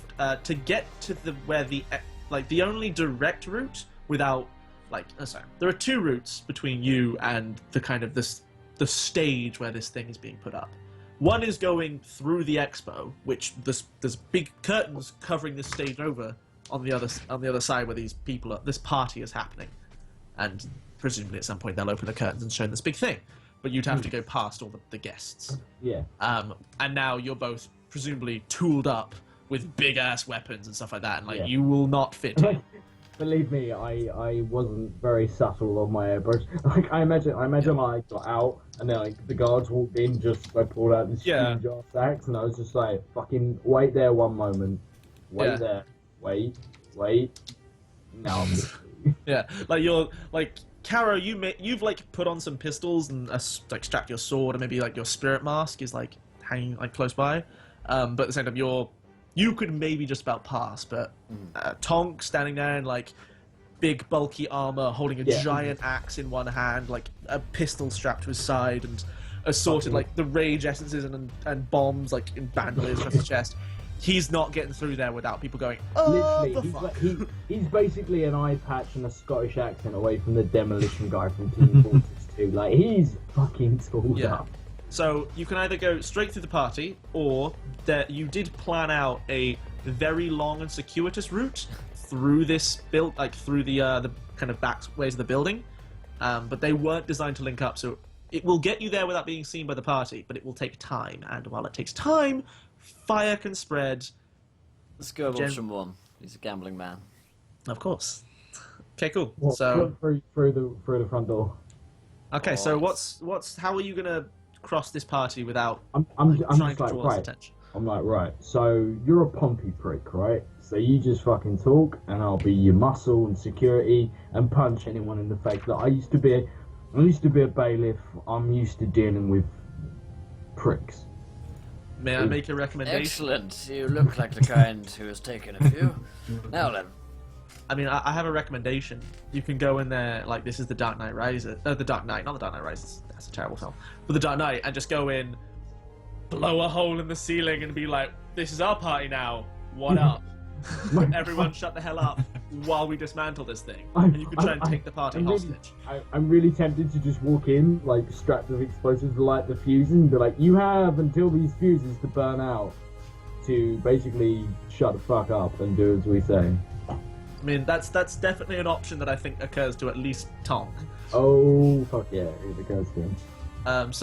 So what is you guys' path through this place? Cause... Basically, I'm gonna Tonk has like this really fucking huge overcoat, like but I mean, it's not gonna cover the axe for starters. But I mean, Yeah, I could no. cover some explosives, but it's quite clearly that I'm heavily armed. Yeah. At what No, I at this do. point, I think it's like you could cover over this stuff, but you're still holding a giant ass axe. Yes. Oh, believe. It's like it's just that isn't getting stashed. This massive like silvered steel axe is, And I mean, yeah. like, I can hide like the explosives, but I'm still gonna have like vials of stuff and Yeah. stuff to show. So You I'm like, clink when you walk. You're decidedly bulky, Yeah. more so than just being a giant slab muscle was to begin with. Yeah. So tell me what you do, and then we'll roll some dice based upon what Yeah. you do. I turn to Carro. I say we're going through the front door. Anyone gives a shit, I take the fucking head off and replace it with a big block of this lovely Dynamite. stuff. Yeah, pretty much. Sounds good to me. I say it's a party. If they don't have candles on their cake, they won't be happy. And I have plenty of candles and plenty of cake. And by cake, I mean boom. And by boom, oh shit, I didn't tell her her tits were explosive. The flashback happens. Just get like. I'm like, fuck, she doesn't know she's ready to blow. Okay. Well, maybe she knows she's ready to blow, but not like this. Fuck. Okay, never mind. Let's just crack on.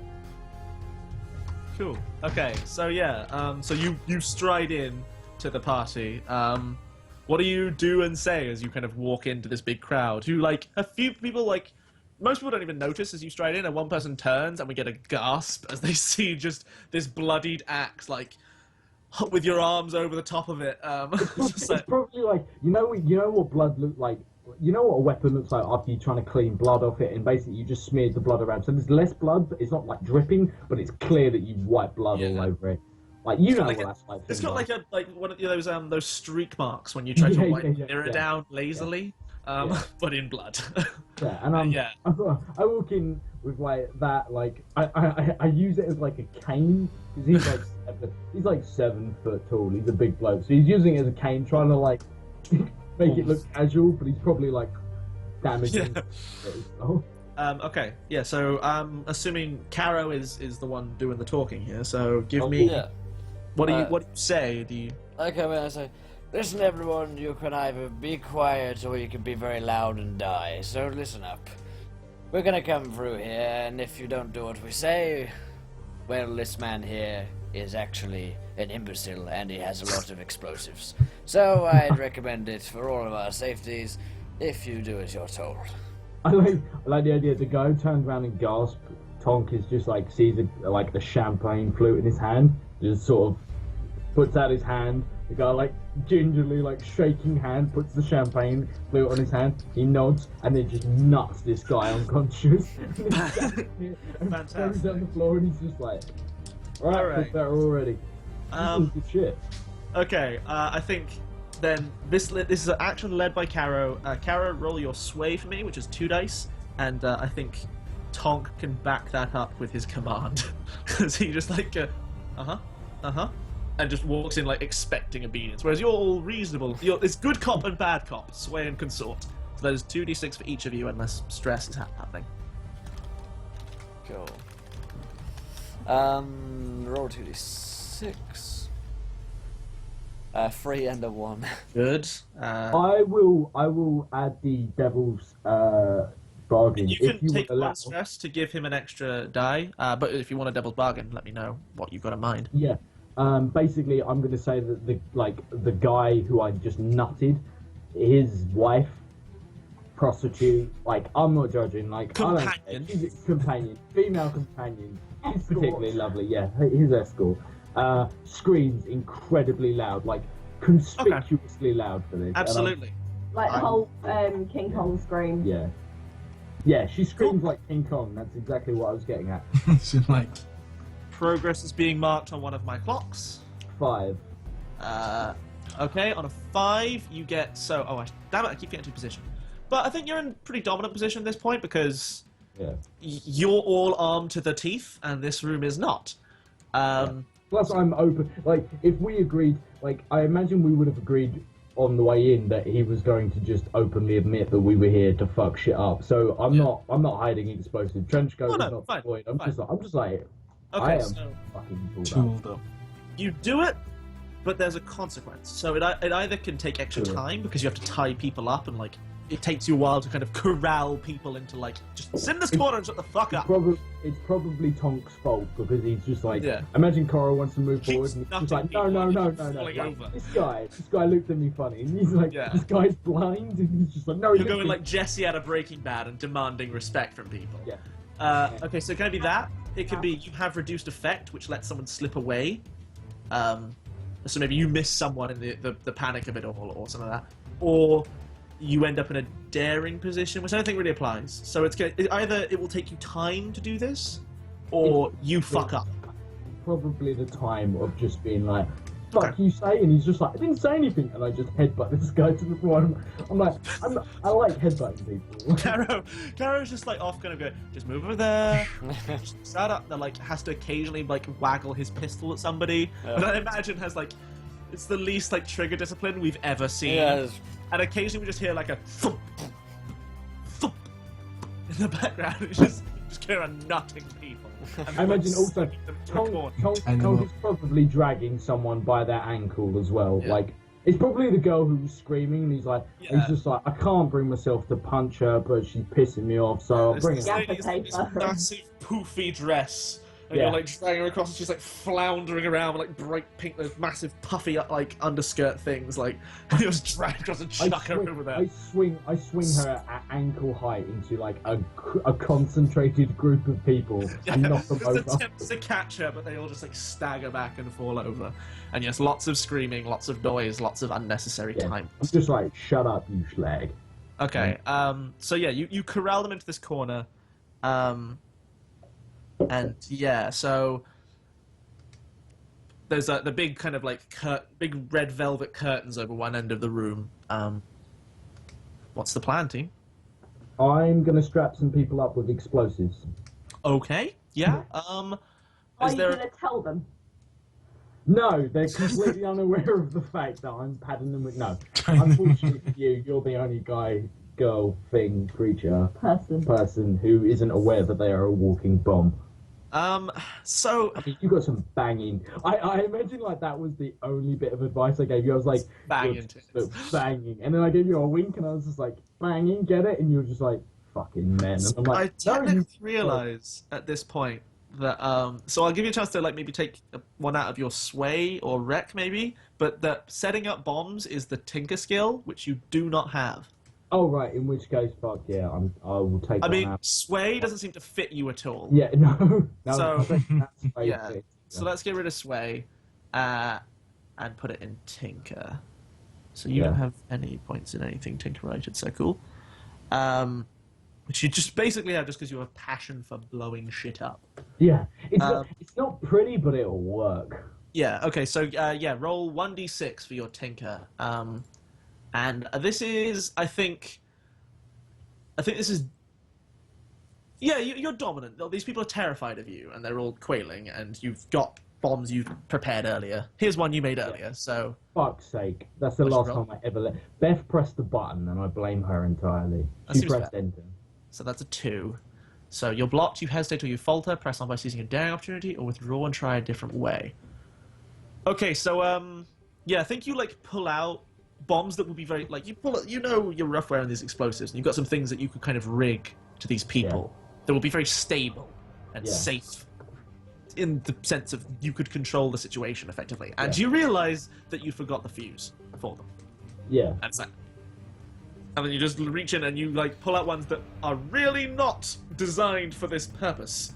They're Yeah. more for putting on the thing, lighting the fuse, and running to fuck. Like because they might get set off by sweat or just general too much movement. Like it's like unstable dynamite. That so you could re-roll, but you know fucking up might set off early explosions. Cool. So you're telling me that I could prematurely explode?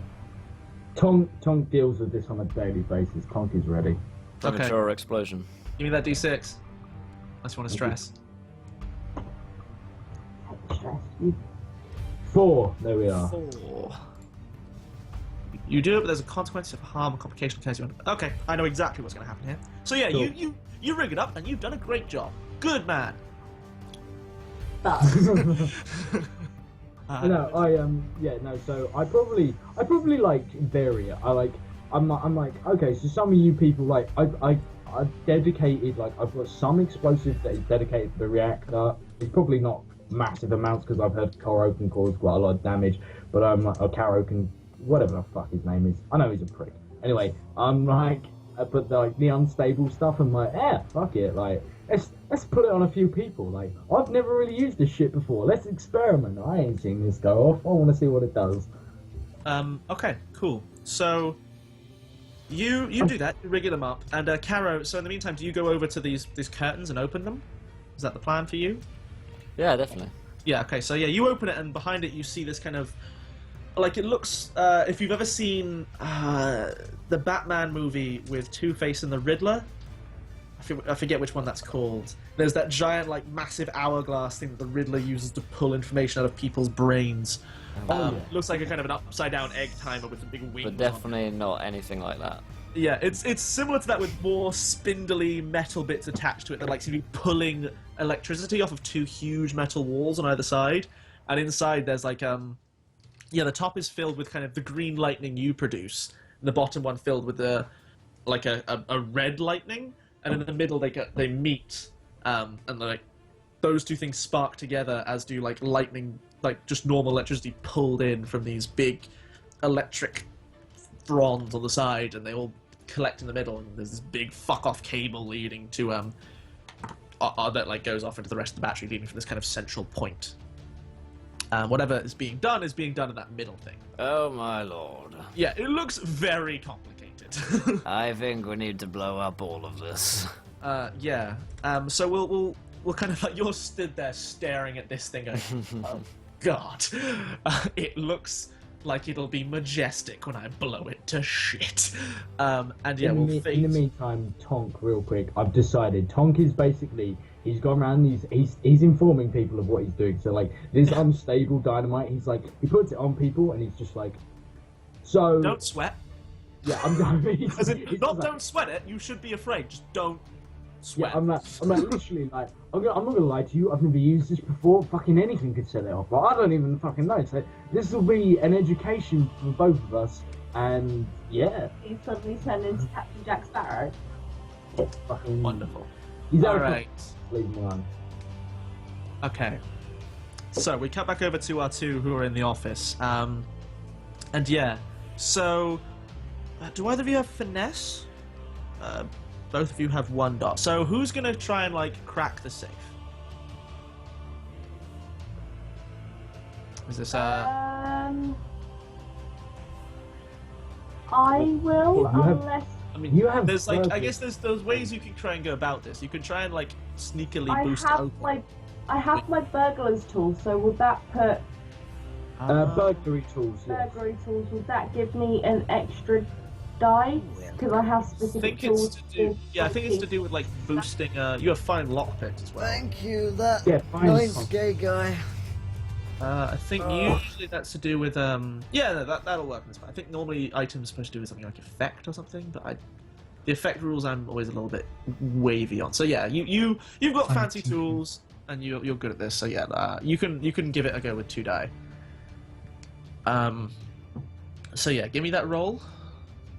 So you're in a fairly dominant position due to having snuck in. Oh, sick. Sick. You Okay, yeah. So you're there and you're working really quickly. And I'm Like, just watching yeah, the door. tumblers are going. in my working head, great.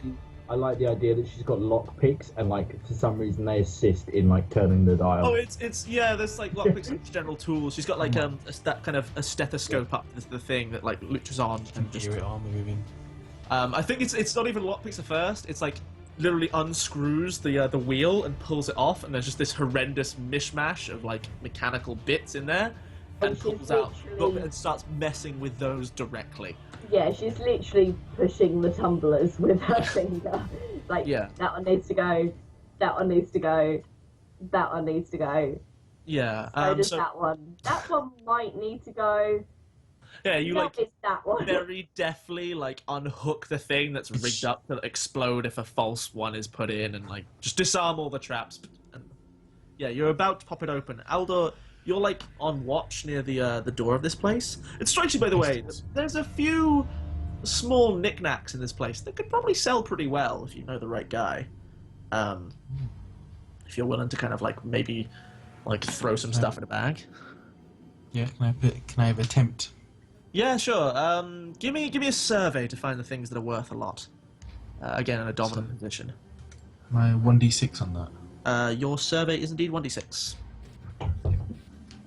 Unless you want to take 2 stress to really get to grips with this stuff.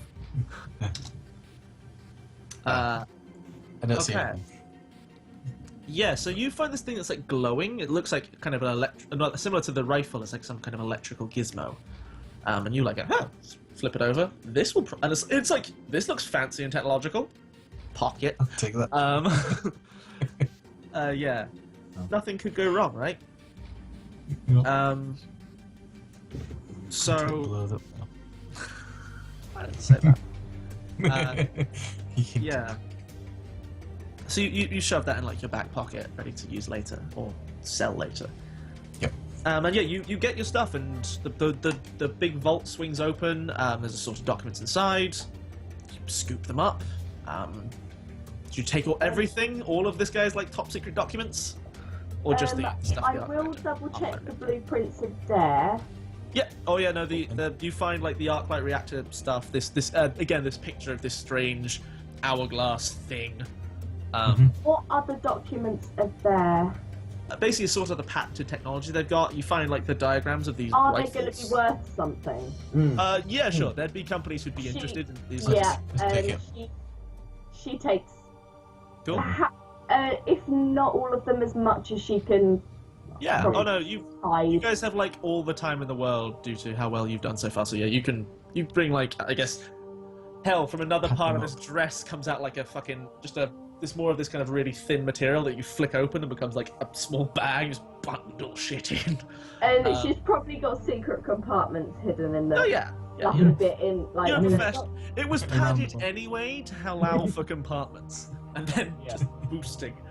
Kind of raises your dress size a fair few categories, but then you probably receive some unkind remarks at the party. But hey, you then steal all their shit, so fuck them. Essentially, she doesn't give a shit. Yeah. Yes. Yeah. Cool. So yeah, you pocket assorted things. Yeah, how are you going to get out of the house? Same way you came in, or what's the plan there? That's what I thought. Probably the Same way. same way we came in. Yeah. We did Cool. well. So. Yeah. The thing, yeah, you Fight. get to that window, and I don't think you actually need to roll for this. Like, it's fairly.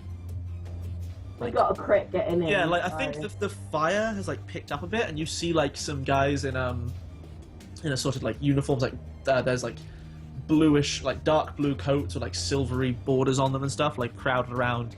Yeah, like the fire is starting to lap at the sides of this warehouse, illuminating things around them. And due to that, you've got the space to sneak out now, but you need to make a move. And due to you not having heard a big explosion yet, it Guessing they're seems that taking their there's time. there's nothing has happened yet I've with been that looked big matter. So yeah, you scale down the side of the building, and yeah, Is there anywhere that we could observe to see where if they're into trouble or not? if those guys are in trouble, the only way is like going to find them in the building, which is like, I presume you guys had a plan to meet back up again. Like you go do this, which would be quicker than rigging a thing to be destroyed. Yeah. You meet up, they finish their job, you set the fuses, bail, and like I don't know, dive off a cliff or whatever it is. You've got planned for your escape. I say we head to rendezvous. Yeah, from knowing the blueprints and stuff, where the guards are, is there another way in from the direction we headed? I mean, like- we had ways. I mean, the infiltration options. We had the cliff wall over the walls or through there, so we could get out those ways. Yeah, like the main I building mean, getting itself. back into go into the ballroom. Yeah, into the party- because like they didn't bring party guests in through like the loading docks. Yeah. So there's other ways in. Yeah, it'll require a bit of a prowl roll to get in there. Because I mean, Yeah. we had like a sneaky route in. We just didn't take it. So you guys probably had the same route. Like, Yeah, there's ways across this courtyard. It just wasn't ideal because you had to do things like cross a big scary courtyard with a bunch of people who are about as sneaky as elephants. Whereas you two are pretty like you're creepers. It's great. But yeah, So, yeah. we can get to the ballroom with not easily, obviously, because there's a fire and there's going to be lots of people around. Yeah. And failing that, I may have another plan in my mind. But try and get back in and to where the explosion should be happening fairly soon. Walk towards the explosion. Right. Okay. Give me so both of you roll your prowl. I mean, if we're going back and forth again, it's Tink is on point for this one. So 2d6 each. What's 2d6? Can I spend some stress by that? Well, let's say, You can I can. spend stress to add to Tink? Yes. So Is that not? Eldor, you would take 1 stress, and you gain a d6 from that, Tink. And then if you spend 2 stress, you gain a d6 for your own pool. So that is 4d6 for Tink and 2d6 for Eldor. I got a 5 and a 6. And two and two fives. fives. Yeah, that's Right. really damn good. Yeah, so you guys do great. And you're getting towards the side of like the main door of this of the kind of the place they've set up for this expo. When the wall, just so if this is the door, the wall here explodes outwards. And yeah, we just cut to say I think it's just Tonk's view as he's like strolling over to, wow, this machine's big. And then boom from behind you, and you turn around, and there's a Carro. mess where the guests were.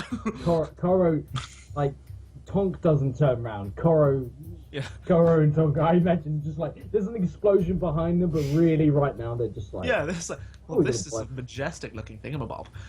Yeah, you two hear this and like bundle your way through this door and slam it behind you, and then hear like people going, "Holy shit!" So yeah, the guards were alerted but did not spot you because you were, stealthy. Well In done, that us. case, I just want to, like, No, not us. get Yes. Whatever. I want to draw my pistol. Yeah, they're moving this And- way, but you've got time to meet up with these two before everything hits the fan. Draw my pistol and find the other two. Cool. Yeah. So I think I'll follow. we'll see what you guys are doing with this big machine, and then you guys will arrive during that setup. So, Carro and Tonk, how goes fiddling with forces ba- beyond your understanding? Basically, Tonk is gonna spend some stress to make sure this thing goes up, like really goes up. Okay. Like, You're so meddling with powers you couldn't possibly imagine. so this is a. I nod agree and say that's pretty much Okay. every day of my life, mate. I have a question. So I mean, the green and red lightning, Carro would speak to you that there's like some crazy ghost field interaction stuff going on here, but traditional explosives will do the job. So there's kind of 2 approaches you can take. Either like you guys can rig this thing with bombs, or you can try and go ghostly with it and see what you can do. They're different roles, and yeah, different things may happen as a result. I'm just curious of like who's doing what with that. At what point would we walk in? I think you will find them doing this. So basically, they're when like they walk in midway through Yeah. D&D intro. Either you'll walk in to find like Carro standing there, like the sword out of the cane, like going, "Oh shit!" Gone out of its sheath. and Tonk busy rigging it with explosives, or you'll walk in to find Carro in his very traditional ghost field interaction stance, while Tonk is ready for trouble. So I think I just want to find out who's doing what. Carro would probably be aware that Tonk is very up for blowing this thing up with. Yeah, Good. I think the original plan when you didn't know what it was to just blow it to Kingdom Come. Like, essentially, he's got like what it was essentially like a bandolier of explosives, like with like Yeah, probably about 60% of the explosives he brought with him. yeah, ready for demolition. That seems cool. I'm fine with that. And also, there will be. He's got a spirit bane charm. Is there a way? No, that's mine too. No. Oh, it's the Think- rage thing that I've got. Yeah. I think you may have that as well, actually. Yeah, Oh, you yeah. have a spirit Yeah, charm as well. Oh yeah.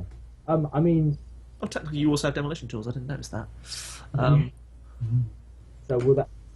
we'll forget the other one, but like, will that give me a bonus to demolition tools? Yeah, sure. So you set to work, and you're like, so you want to just use your demolition tools and like you rig this thing up to knock it the fuck over. So give me, and you said you were stressing yourself as well. Yeah. So I'll mark 2 stress for you, Yeah. and you can roll 3d6. And this is, I think, desperate because the guards are coming, and you do not want to be, unless you're specifically going, I'm gonna take my time and do this right, in which case it's daring, but the guards may get there while you're still fucking about with this. You know what? Piss it. I'm going to spend 2 amounts of stress, if that's okay. Can I do that? I think Am I you allowed can. That should be fine. I don't know if it's technically in the rules, but fuck it. If So it I'll doesn't say otherwise, Yeah, Four I'll mark you up say to, no. I'll mark you up to 4 stress. So you're halfway to traumatized. I know. But yeah, you have 6. 4 dice. There's a 6. I rolled a 17 and there's a 6 in There's there. a 6 in there. You're at a. So were you going desperate of like doing this right, but may take a little while, or were you going like, fuck it, need to go now? No, literally, what it basically is I look at like how this shit is arcing all over the place, and I'm like, basically, fuck a fuse. How about I've got a metal bandolier. Oh, I just literally, we're fucking with forces we don't understand. Okay. So yeah, you rig this stuff up and like I you basically jam a big like lightning rod into the side of one of the pieces of Semtex. what I do is essentially I wrap my bandolier of like the last of my Semtech around like I imagine it's like a really fancy cane of one of the guys I headbutted into oblivion. It's made Yeah. of metal. I jam it into this thing, and I just turn to Carro and I'm like, was there a second part to this plan? Yeah, I think as you turn around, like Karen, like, I'm the like- other 2 run in and catch up. I'm like, stage 2. Get the Run. fuck out. And I begin hobbling away. Yeah, so the I 2 re- catch up, and yeah, it's well, you guys go. No, the guards are coming. Like Yeah. attention has been attracted. You saw them moving as you got in here, so move. We need to get out. Yeah. Tink's just like, we need to leave now. In which case, I walk over to like one of the guests who's like, I imagine like, There's a few They're all- in one piece. yeah, Who are at the edges, not Yeah, where you put bombs. yeah, no, that's fine. Like, I like the fact that like one went off, but it was a chain reaction and loads went off. And I walk over and I basically walk over to him I'm like, hey there, hey, mate. Look, what's your name? Oh, Danny. Yeah, good to hear you. Basically, I need you to do me a favor, and I just shoot him in the kneecap. I'm like, can you scream for the guards really, really loudly? Screaming is happening. I won't even and then- make you roll for that. These dudes are already terrified. I pat myself down like I've forgotten my house keys or something, and I'm like, have I forgotten it? No, I've got everything. Can we go now? Yeah. So, what's the plan, team? Where are we going? Which way with the guards coming in? Were they going to run in through the hole in the wall or through the... I mean, yeah, they're coming in. Like the hole in the wall and the door aren't that far apart, so probably both to some extent. Yeah, I think you In that hear the case- sounds of like this distinctive hum of like that rifle you've got. You hear the sounds of like just go as like just outside as you're like That was near a, that. that was a top. badass noise. I like that. That was cool. Yeah. I'm guessing there down is a some- fire exit somewhere. Yeah, well, I mean, there's some back exits and there's like dumping sites as they just throw shit into the sea and stuff like that.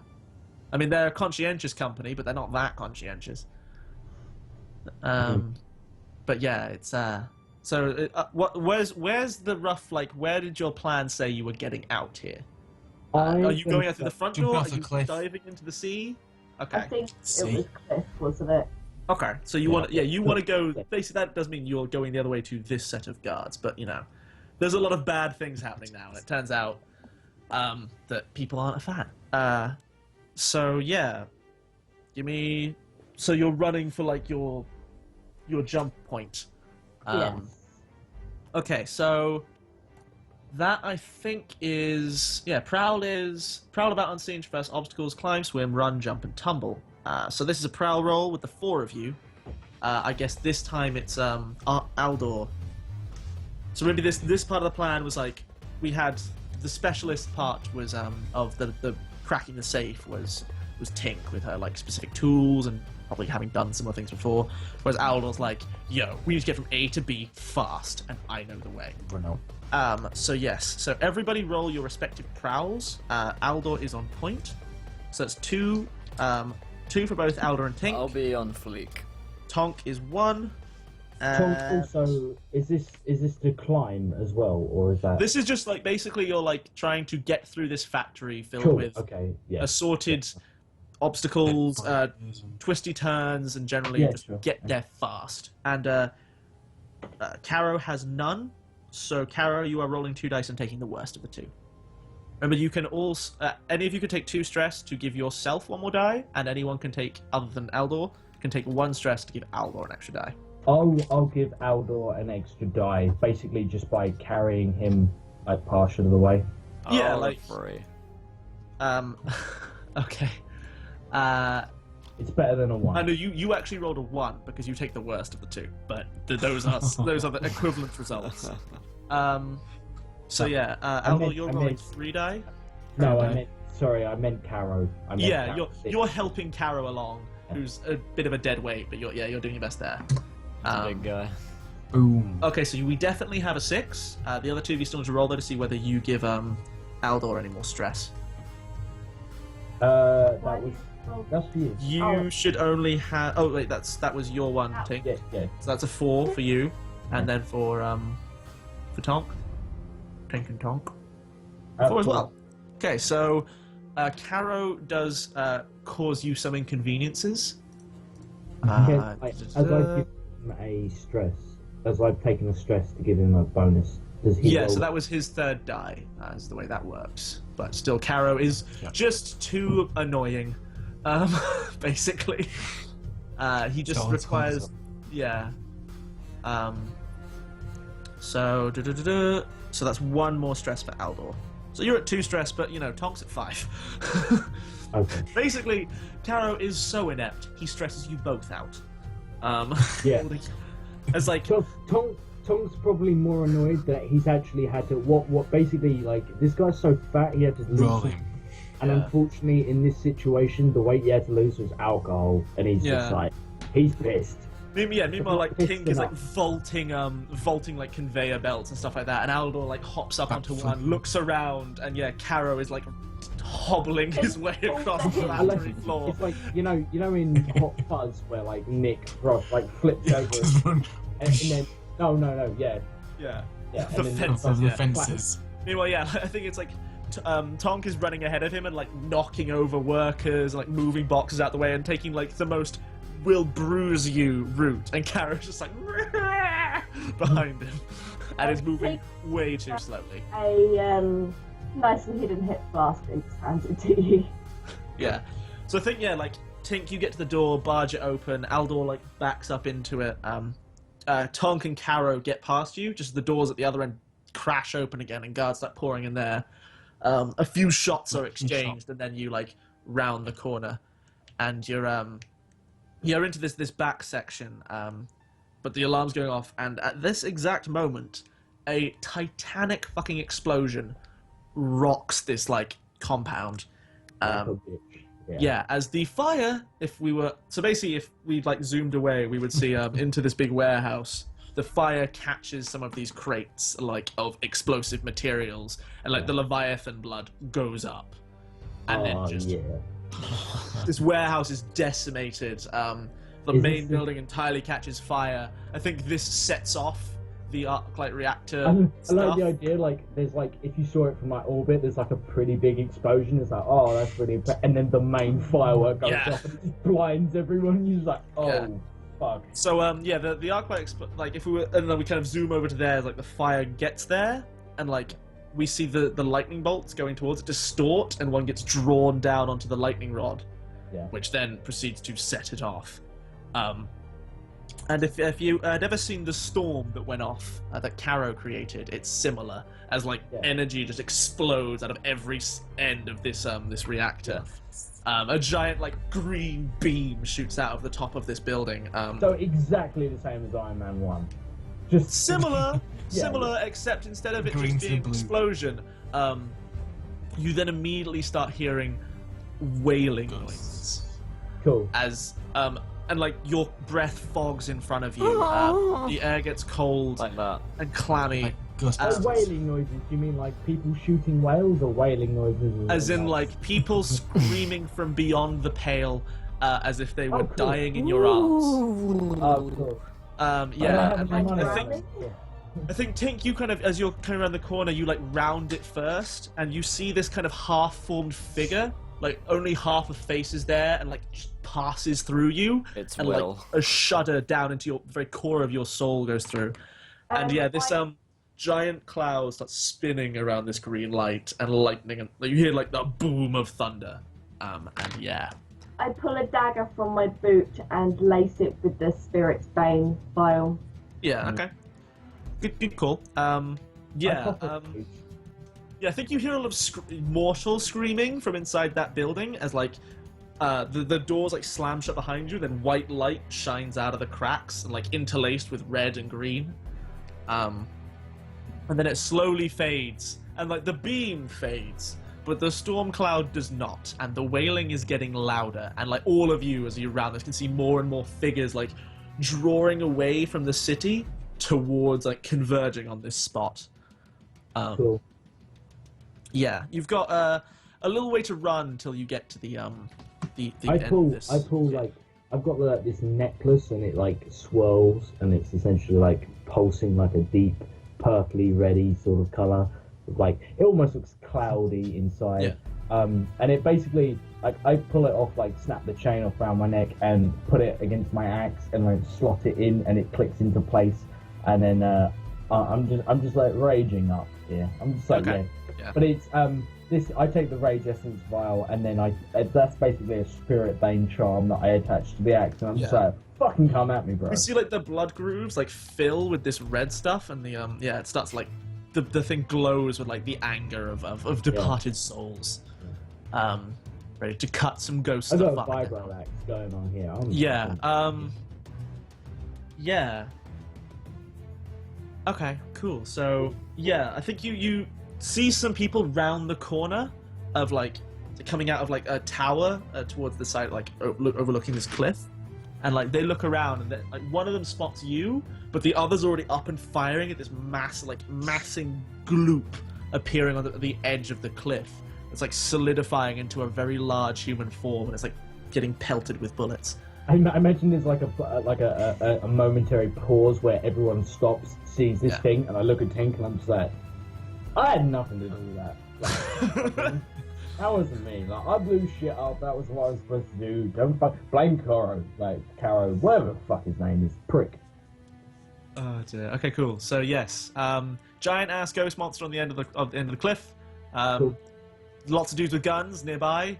I think at this point a lightning bolt arcs down, like pure viridian green, and hits like one of these huge metal spheres on the top of a tower, and it explodes with like traditional like sort of Power Rangers style sparks flying everywhere.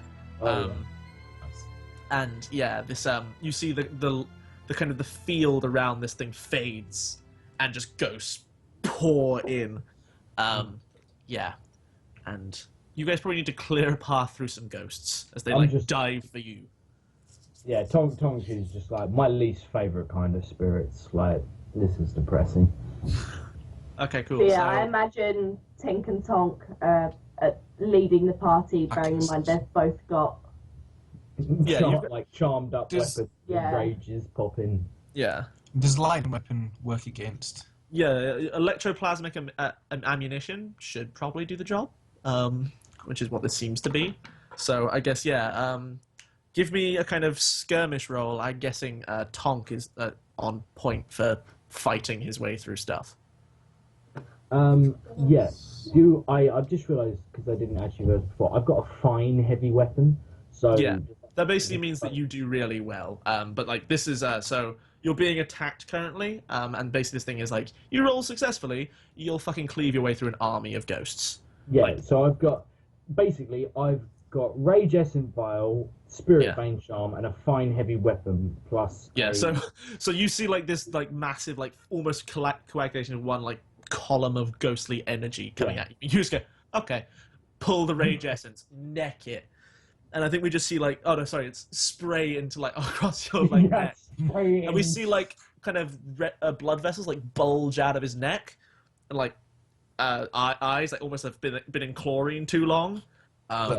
Steam starts coming off of his muscles, and yeah. How many dice am I rolling? So roll 3d6 for your skirmish, and then everyone else roll your skirmish. So that is, that's 3 for you. That is 1 for double sixes. Tink.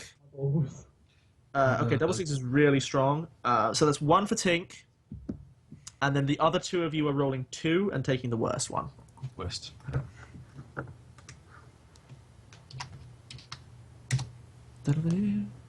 2.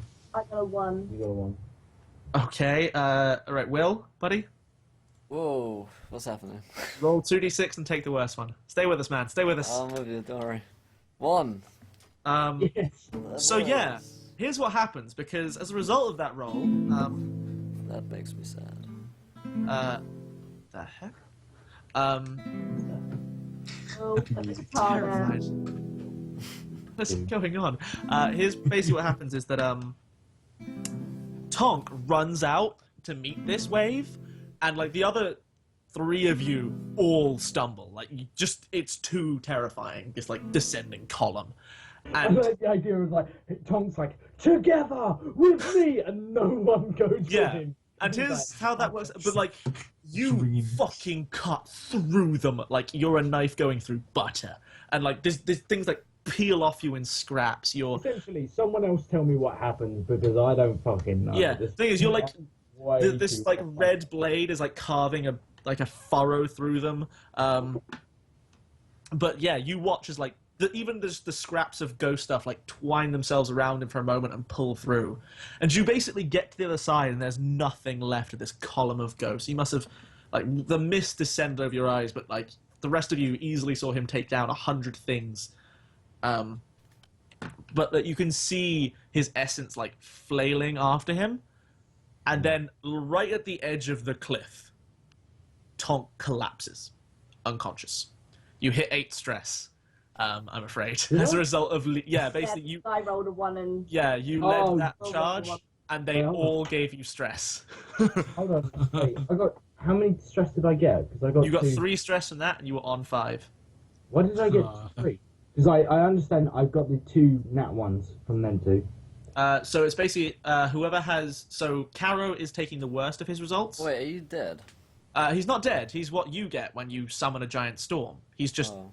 traumatized by basically like he cut through all these ghosts, but he killed 100 things, and they got their teeth in him a bit. And because none of you helped him or backed him up or covered his back, he went down. Yeah. So basically, any result where the best result is between 1 and 3 is gives you a stress, But and both two Carro and yeah. so both Carro and Aldor are taking the worst of their results as opposed to the best. Wait. Cool. Okay. So yeah, they all faltered, ones of too 2. scared of Yeah. this. You were just like, fuck it. Yeah, so your way is clear, but one of you's going to need to carry Tonk. And Tonk is not light. So I want to run over, and I don't want to carry him. Whereabouts are we in, like... I think regards he to collapses our- literally on the edge of this cliff. So yeah, tell me, once you get to the cliff, what's the plan? Are there, like, what's the flashback? sailed One of you down rigs it. boats? Or is it Carro has gone, don't worry, guys, I got this? Because, Carro, I'll remind you, you have Compel. Oh, Yeah. fuck, I have that So you thing. did- Leviathan. Compel Leviathan. Okay, Let's so... make it happen. So you catch up. So I think all of you get to the end, and so there's no boats at the bottom of this cliff. There's nothing there. I think that's an incredibly like crushing realization for both Aldor and Tink, because he never explained himself, I'm guessing. Yeah. So yeah, I guess you guys look at him. Do either of you say anything? And says just nothing on the edge of this cliff, just the sea below crashing into the I rocks. think Pink's probably just like, fuck. I mean, I'm just Yeah. used looking to for having to the. get out of sticky ways. situations, but Tonk's usually conscious at the time. Okay.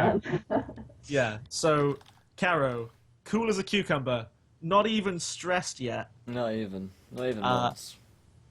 Tell me what you do to compel a creature. I open my heart To the world. to the world. I love if this was a much more actual, literal thing, and you literally just rip your chest cavity open. I open my donga to the Leviathan, and I look down at it, and I'm like, Yeah, I think it's. you.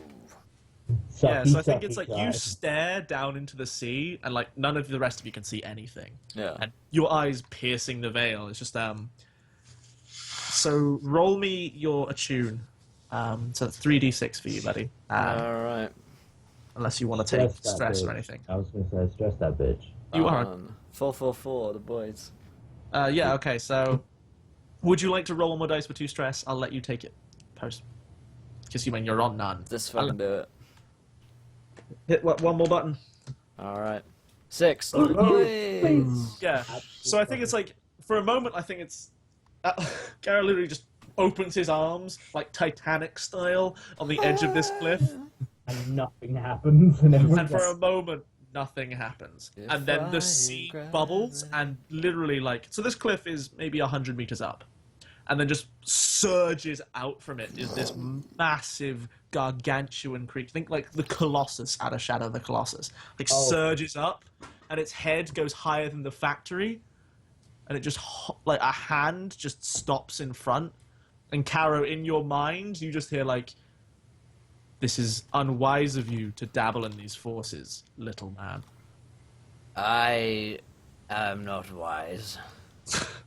I think actually you see this thing like rears back its head, and this sound like grating stone comes out, which I think only Carro can realize is it laughing and going, "I have not met many who lack pretense, so come." And yeah, he like just. I think actually he just digs his hand into the bit of stone you're standing on and just pulls it out of the cliff. he pulls the Like clip. lightning bolts are like arcing as like these guys like shooting after you and just pinging off this Leviathan skin. It's like, Daddy, Awesome. Awesome. and yeah, it just slowly starts lurching away. And yeah, I think a couple days, like you get back to a safe landing point and let off the Leviathan, and it kind of looks into your eyes. As much as you can't even see, it doesn't have a face, but you can feel it staring at you, Carro. And I think you get another like grating like stone. You and I, we should do this more often. I will. I think it's like, I will watch you with interest, little whisper. And yeah, it like sloshes back down into the sea. Yeah. A little time passes. We return to this like plush little house. Tonk slowly wakes up with like the worst hangover of your fucking life. Yeah. I'm just like immediately like, someone give me alcohol. Yeah. You- I think it's He's already put a glass He's of like, whiskey. he's like on a drip, and there's just like a bottle of scotch upside down attached to it, and Yeah. he's just I like, think you stagger your way into the office, like having already drained the glass, looking for a bottle, and like Midnight and her flunkies are sitting on the in there, and goes, "Well, I didn't believe it could be done, but I punch one of them in the face and in my way. I'm just Yeah. like, fuck she, off. she laughs and goes, "Very, we had a deal." You're She like between me and lifts, alcohol. yeah. She lifts up the little bracelet and just puts her fingers on it, and it like tickles for a moment, and then yeah, I think one of you sees this as he's like bending over the alcohol counter. You see the things like smooth off the back of Tonk's neck. He goes, "The house is yours. It was a pleasure working with you all. Do stay in touch." And yeah, she like takes the plans for the reactor itself and goes, "These ones stay with me. Good luck selling the rest. Ta-ta."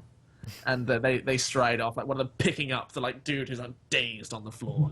And yeah, your little gang has acquired a house and a legend.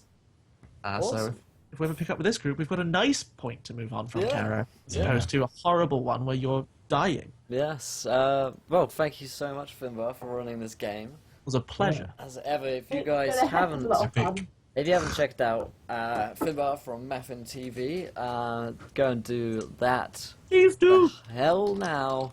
I think I may have hit 200 followers today.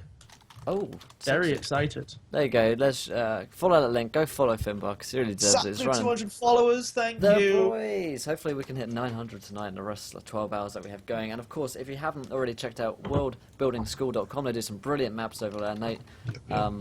I attempted to do some Cheers. awful. There you go. There's a link in the chat for his site. You can go over there, grab some maps like I have for my West Marches campaign. And yeah, that was a hell of a lot of fun. I'm sorry for having to rush everything, but we've got to get the next Yes. boys going. We've got to I get. actually dragged things a bit. That's okay. My apologies. Thank you to my wonderful cast. You all really lent into it, and it was really good fun. It was a lot of fun to play. Yeah. Thank you, great. Emma. Really good. But don't go anywhere, people, because I have to stop the stream so that Myth can start his 12 hours. So don't go anywhere. The stream will go down for just a few seconds, a minute at the most, and we'll pick up with experience points, D&D 5e, all that glitters. There's going to be pirates, there's going to be D&D, there's going to be a lot of adventure, there's going to be a lot of fun happening. Wenches and grog. Oh, I really do hope so. So, I'll be staying around in chat for a little bit to talk to you guys, so don't go anywhere. I'll be around. Last things are PHP, grab yourself a copy, exclamation point, giveaway, merchandise, exclamation point, merch, go buy a t-shirt, go buy a hoodie. Follow if you haven't already, go follow Finbar at MathinTV, go worldbuildingschool.com, check them out, get yourself a map. And, yeah, we're going to carry on for another 12 hours. We're not going anywhere. But Myth is about to start up the stream. Myth, I hope you're ready. I hope you are ready, my friend. Sue's off. Alright, have a good night. And I will talk to you guys in a minute or two. Indeed. Very well, everyone. Love you, big.